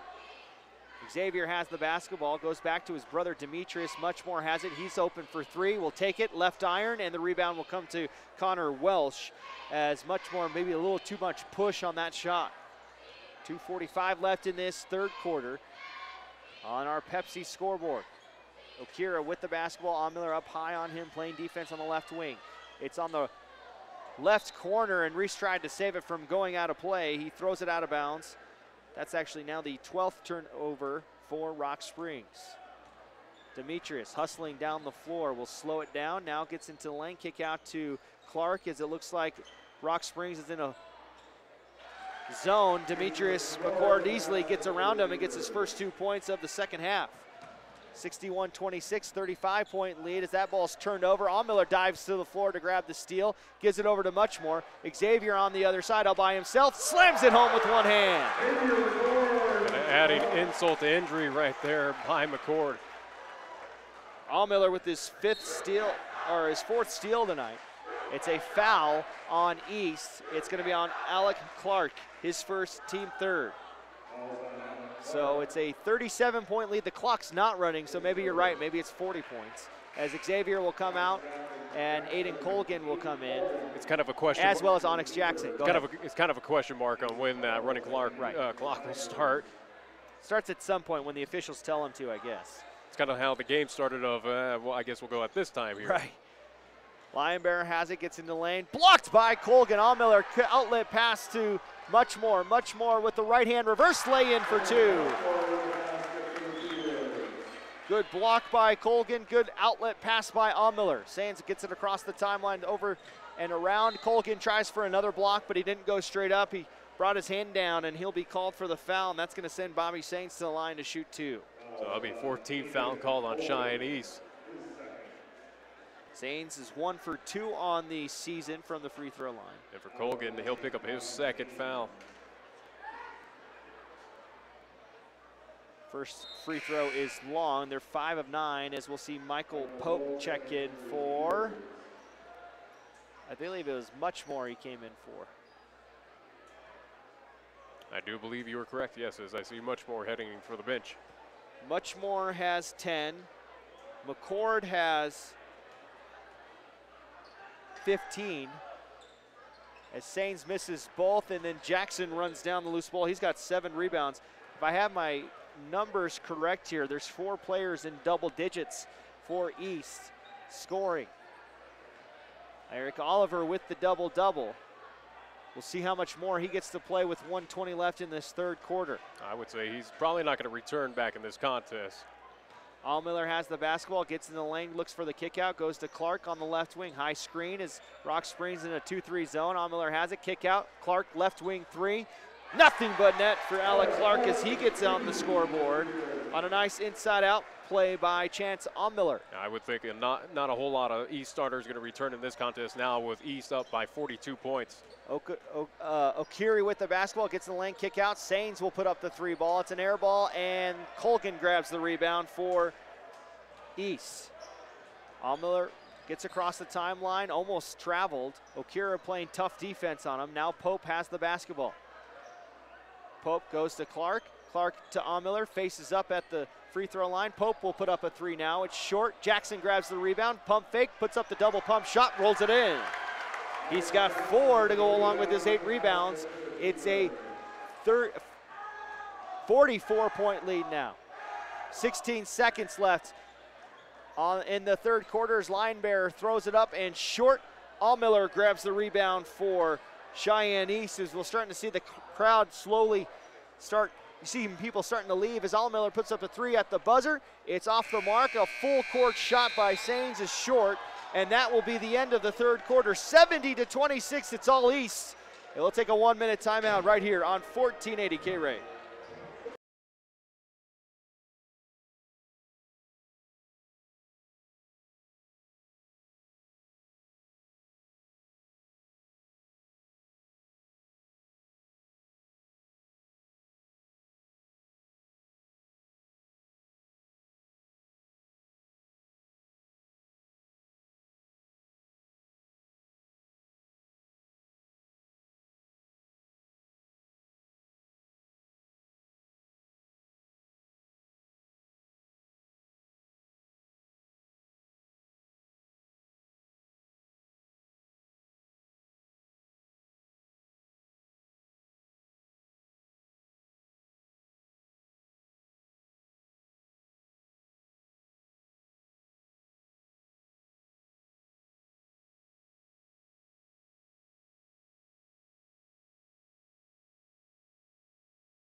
A 29-6 third quarter for East, Nick, and for the #1 team playing against a team that isn't ranked, this is what you would like to see if you're Coach Horsley. Finally seeing the defense match the offensive intensity tonight. Absolutely. Again, it's been an all-team effort by Cheyenne East as what they have been doing against, again, 44-point lead right now, at least heading into the fourth quarter against Rock Springs. East will have their starters on the floor. The McCord twins, Muchmore, Oliver, and Jackson.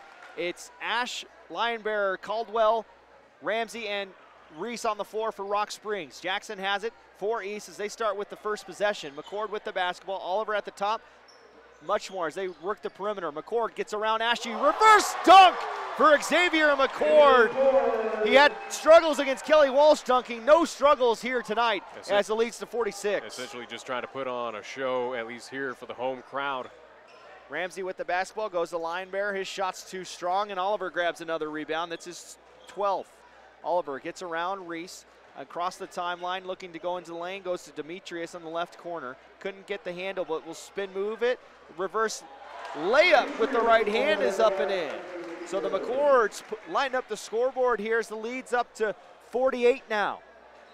I would assume now we'll have a running clock. Fingers crossed, hopefully. Ash with the basketball, dribbling with the right hand, dribble handoff to Ramsey. Now it's Linebearer. Linebearer gives it off to Caldwell, kick out to Linebearer as they go back and forth. Caldwell will put up the 3, rattles in and out. Xavier grabs the rebound. He's now got 8.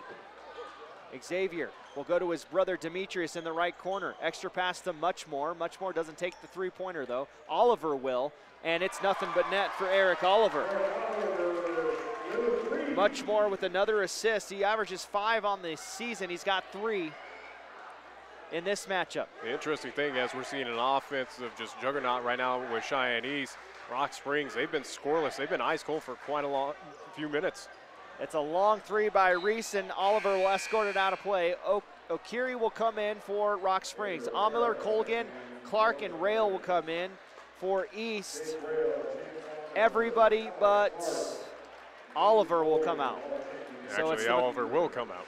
No, it's the McCord twins, Muchmore and Jackson, who head to the bench. With a 51-point lead, it's a running clock now as there's 5:45 left in this fourth quarter.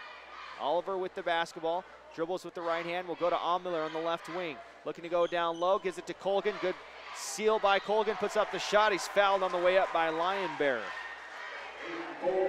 Just the second team foul for Rock Springs. And for Colgan, for Lionbearer, it's just his first.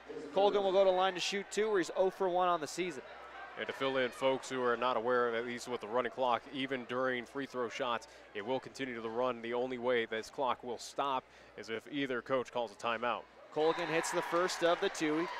Everybody that has come on the floor tonight now for Cheyenne East, other than outside of Cole Michaeli, has scored tonight for East, with Colgan getting that free throw. Second one for Colgan, too strong, and Reese grabs the rebound. Reese goes over to Welsh. Welsh almost traveled. With the basketball as Ash will go to Okira. Okira with it on the right elbow. Reese will put up a long 2 with the kick-out pass. Colgan grabs the rebound off the back iron. A lot of contact, but I would assume that the refs are going to swallow the whistle for the remaining 4:30 here. It's got to be pretty egregious, I would assume. Colgan has it on the right block for East. Kick-out pass to Clark. Clark will go over to Rail on the left corner. Back to Clark on the left wing as they work the perimeter. Drive and dish as Alma with the basketball is stolen away by Akira. Akira with the steal from the Miller pass. He puts up the right-hand shot and lays it in. That's his first bucket since the first quarter for Okira. And the first bucket for Rock Springs in a few minutes. It's been a while. Just the 8th turnover for East tonight. They have a 50-point lead, 78-28. Oliver, step back from the left elbow. He's fouled, and he'll go to the line to shoot 2. His shot is short for Ramsey. It's his 4th, team 3rd, as Oliver will go to the line for 2, where he's 2 for 2 tonight.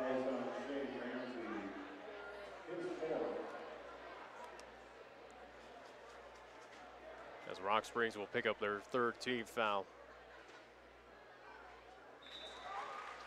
Oliver hits the first.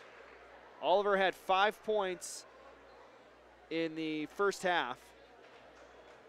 He's now got 7, 8, 9, 10, 11, 12, 13, 14, 15, 16 points. So he's got 11 in this quarter, and he'll come out as Michael Pope will come in. It's a 52-point lead for East, 80-28. I thought I saw you over there counting your toes at least. Yeah, almost had to get it. Good thing he didn't go over 20. I would have had to borrow your toes. Into the game for the first time is Sean Murphy. With the basketball, it's Reese. Reese puts up the right-hand shot. He's fouled on the way up. As again, the clock continues to run, 2:45 left. The foul's on number 35, Colgan, his 3rd, team 5th. As it's pretty much a mute point right now with the fouls. Again, as this clock's going to eventually run out. East is going to move on again, win this contest, move to, I do believe, again, 8-1, at least here in the 2018-2019 campaign. 8-1 or 9-1. Coach Rusty Horsley and I were talking in the pregame. We weren't sure. He wasn't completely confident that they were 7-1, and I was semi-confident that they were 8-1. Reese misses the first of his 2 free throws. With one more coming, a second one, that one rolls in. So he's got a point now tonight. And the lead's 80-29 with 2 minutes left. And here comes Cole Michaeli. Jason Montoya also checks in for Cheyenne East. Michaeli will take out Allmiller. Allmiller with 6 points off the bench, 4 steals, 5 rebounds. He also had an assist. And one more substitution. It's number 34, Isaiah New. He's a new player on the floor. He's also a senior. Like what I did there? See that? Yeah, I'll give you credit for that one. 1:35 left, 80-29. We'll get one more substitution. It's McCoy Bush, a sophomore, will come in for Colgan. And obviously here in kind of garbage time right now for Cheyenne East, get at least everyone on that bench a little playing time, a little varsity experience. Fabian Salazar will come in, and now we got some stirring as Ox Schroeder, or not Ox Schroeder, it'll be Robert Lookow, a senior. Lookow, a very popular football player, getting some rare time on the floor. He'll run the point as we're under a minute now. Michael I with the basketball. Will go to Lookow. Lookow looking to get down low. It's crazy. Lookow doesn't look as big on the basketball court, but he was a linebacker for Cheyenne East. That's a turnover. It was a big piece for that East High football team. With the basketball is Ash, under 35 seconds left here in this fourth quarter.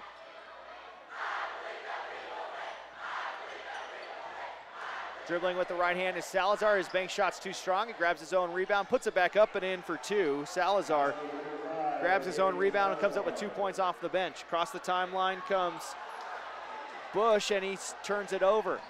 Bounce pass off the foot, and Rock Springs will give it right back, and that will be it. 80-31 will be our final tonight. As looks like we'll get one last shot at the horn. It's high off the iron. It looks like that was Isaiah New who put up the shot. But a sweep for Cheyenne East tonight, similar to what they did last night to Riverton. And they do it in dominant fashion with a 49-point victory. We'll take a 2-minute timeout. We'll get stats and hopefully talk calculated, with and a few players will hope, as Coach Rusty Horsley said, he'll try to send up a couple of guys as well. So a 2-minute timeout right here on 1480 KRAE.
Welcome back to the Thunderdome, where we saw at least our last contest there with East High Thunderbirds defeating Rock Springs, the Tigers. 80-31. Again, number 1 team in Class 4A, the Cheyenne East Thunderbirds, proving why they are the number 1 team, again, with the 49-point victory. I want to take this opportunity as we are waiting, as Chris has calculated stats, we're also possibly waiting a few players to come up and talk with us. I want to take this opportunity to thank all of our fine sports sponsors. Again, without them, we would not be able to bring you any high school football, basketball, or LCCC basketball here on 1480 KRAE. Would like to thank Baskin-Robbins, Cheyenne State Bank, Bear Plumbing and Heating, Chick-fil-A, Cheyenne Auto Repair and Service, Gill Window Company, Best Western Plus, Frontier Inn, Little Philly, Jolly Rogers RV Sales and Service, Platte Valley Bank, Taco John's, who does at least sponsor the Taco John's invite happening again yesterday, today, and tomorrow. Mars Plumbing and Heating, First Tier Bank, Big Apple Bagels, and the Cheyenne Stampede. Also to Pepsi of Cheyenne, who sponsors our Pepsi scoreboard again in favor of both the East High Lady Thunderbirds and East Thunderbirds as they are both victorious tonight. Medicap Pharmacy, Kia of Cheyenne, Lennox Auto Body, the Breadbasket Bakery, First Education Federal Credit Union, Fat Boys Tire and Auto, B&B Appliance and TV, Capital Lumber Company, Holiday Motors, and McGee Hernan Pies LLP. I think we'll have a couple of players come up here as I see Coach Horsley kind of hurting them over. Yeah, exactly. So we'll quickly go through the stats here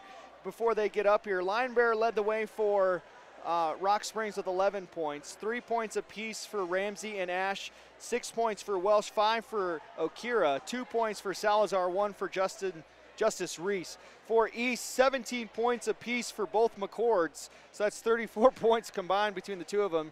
Oliver ended up with 16, also 12 rebounds, 6 points for Amiller, 12 points for Tanner Muchmore, 4 for Jackson, 1 for Colgan, 3 for Jake Rail, and I don't think I missed, 3 for Alec Clark as well. Again, a lot of scoring without. They also had, as we said, 4 different players in double figures, 4 starters in double figures for Cheyenne East. What we'll do is we'll take a minute timeout. We'll see if we can, those 2 players will be coming up here. It looks like Tanner Muchmore is one of them. We'll see if he's bringing up a buddy as well. A 1-minute timeout as you're watching and listening to high school basketball on 1480 KRAE.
Inside the Thunderdome, East victorious 80-39 tonight. I'm now joined alongside Tanner Muchmore. We also have Eric Oliver. We'll start with Tanner because you've done this before for football. Might as well have you lead off and show Eric how it's done. But Tanner, tonight, a night where really the defense and the offense both showed up tonight, and we got a really good chance to see the full potential of this team. How exciting is it kind of getting a game where you get all 4 quarters like this? It's super cool.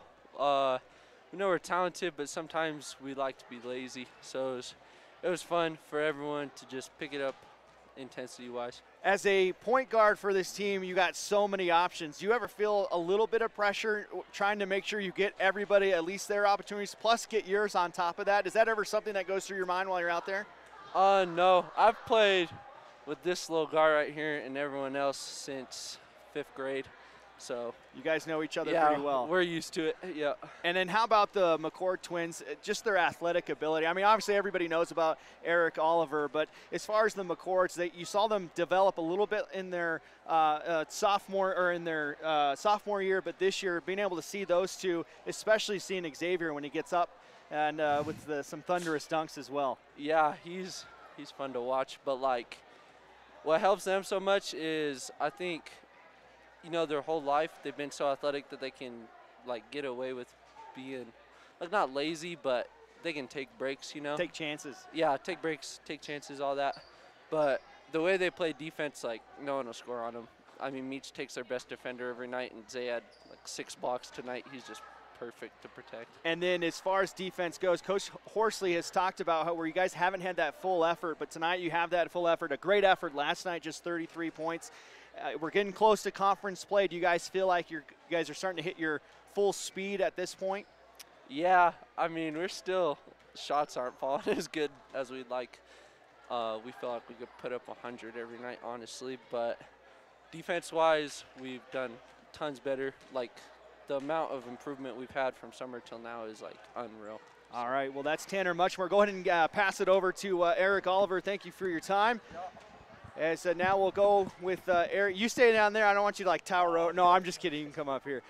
Eric, it's funny because you shoot 73% from the field. So we said you missed 3 shots in a row. I don't know if you did that all year, but for you, the shot wasn't falling early, but you were still able to do other things, offensive rebound. How important is for you when maybe you're not scoring to make sure you're focusing on the other details? I'm just trying to set an example for the other guys. You know, if their shots ain't falling, you know, you got to play defense, get rebounds, and do, you know, the small things, you know. But I wasn't pleased with my individual performance, but I thought, you know, getting rebounds, playing defense, that was going to help the team, and, you know, I think I did a pretty good job of that. A double-double tonight for you. And then as far as the alley-oop to Xavier, was it a look, or what was it as far as what you saw on that play as it developed? It was a set play. We run in a lot, but a lot of times the team take the alley-oop away.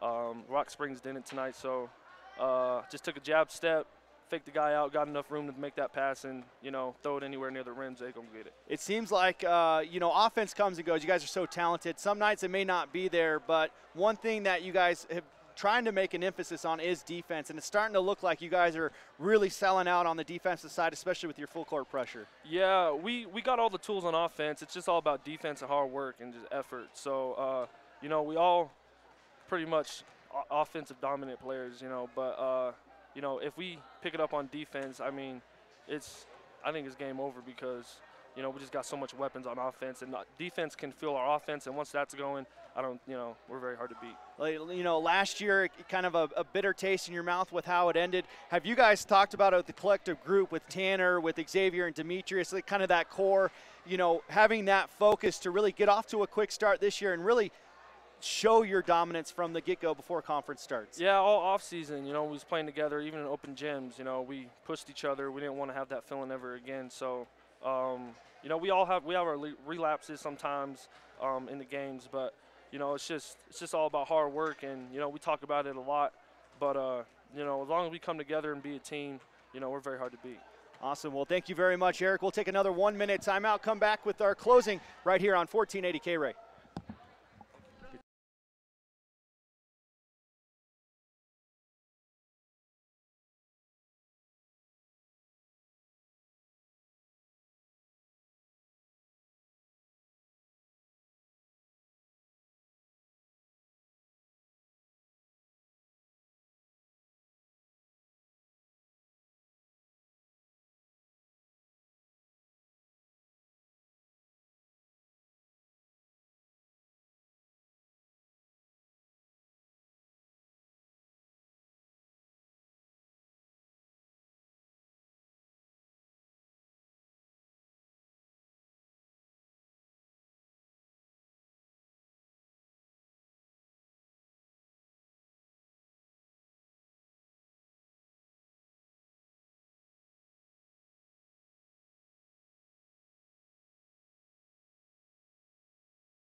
Welcome back inside the Thunderdome, where day 2 of the Taco John Invitational and Cheyenne East, at least for the varsity side of things, go perfect again today. They're combined 5-0, and you're starting to see maybe something brewing as far as we saw Campbell County sweep state championships last year.